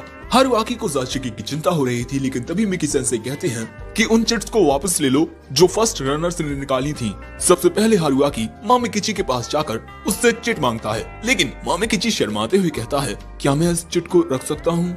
हारुआकी कहता है क्यों नहीं। दूसरी ओर हम उस लड़के को देखते हैं जिसकी चिट में लिखा था कि उसे अपने पसंदीदा शख्स को लेकर आना है। उससे एक लड़की पूछती है तुम मुझे क्यों लेकर आए, तुम्हारी चिट में क्या लिखा था? उसकी चिट उसके हाथ में ही होती है, लेकिन वो कहता है शायद मैंने अपनी चिट को कहीं गिरा दिया है और मैं भूल गया कि उसमें क्या लिखा था। जिसके बाद वो हारुआकी से भी यही कहता है कि उसने अपनी चिट गुमा दी है। भाई हम लड़कों का ऐसा ही है, जिससे प्यार करते हैं उसे कभी बता ही नहीं पाते कि हमारे दिल में वो है। तभी ये लड़का अपनी चिट को फेंक देता है जो सीधा मामेकिची के पास जाती है। वो कहता है अरे ये कचरा किसने फेंक दिया, अब मुझे ये सिर्फ फेंकना पड़ेगा क्योंकि मैं तो एक अच्छा बच्चा हूँ ना। वैसे इस रेस में काफी सारे बच्चों को काफी सारी दिक्कतें हो रही हैं क्योंकि उन्हें पर्चियों में लिखे हुए आइटम्स मिल ही नहीं रहे। दूसरी ओर कोतारो इंतजार कर रहा है कि ज़ाशिकी कब आएगी उसे पट्टी देने, लेकिन अगले ही पल में ज़ाशिकी वहां आती है एक्सकैलिबर लेकर। इसे ये तलवार मिल गई। हमें पता चलता है कि ये एक्सकैलिबर ज़ाशिकी के कमरे में ही थी। बहुत पहले वो ज्वालामुखी के पास गई थी, तभी उसने ये तलवार निकाल ली थी। सोचा नहीं था कि कभी ये काम में आएगी। और इसी तरह ज़ाशिकी उस पट्टी को सौंप देती है कोतारो को। ज़ाशिकी उससे कहती है कि अगर तुम लास्ट आए ना तो इस तलवार के पहले शिकार तुम बनोगे। ये बात सुनते ही कोतारो अपने योकाई रूप में आ जाता है और ज़ाशिकी अपनी चिट को हारुआकी को दे देती है। जिसके बाद कोतारो आइटम बॉक्स के पास पहुंचता है। वो चिट निकालते वक्त सोच रहा था कि उसे थोड़ी कोई ऐसी चिट मिलेगी जिसमें लिखा होगा कि तुम जिसे पसंद करते हो उसे लेकर आओ। उसे मिलती है वो क्लासमेट जिससे तुम नफरत करते हो। और ये देखते ही कोतारो का एक्सप्रेशन ये होता है। कोतारो को समझ नहीं आता कि अब वो क्या करे। अगर मैंने ये टास्क कंप्लीट किया तो हमारी दोस्ती खत्म हो जाएगी। क्या करूं क्या करूं क्या करूं, किससे दोस्ती तोड़ूं? लड़कियों से दोस्ती तो मैं तोड़ने से रहा, क्योंकि अगर मैं किसी एक लड़की को भी चुनूंगा तो बाकी सारी लड़कियां उसका साथ देकर मुझसे बात करना ही बंद कर देंगी। कैसा रहेगा अगर मैं ज़ाशिकी को चुनूं? वो दूसरी लड़कियों के साथ बहुत कम घूमती है। हम बचपन से ही एक दूसरे को जानते हैं, मुझे पूरा यकीन है वो मुझे समझेगी। लेकिन क्योंकि हम दोनों बचपन से ही दोस्त हैं तो हमारी फैमिलीज भी काफी क्लोज हैं एक दूसरे के।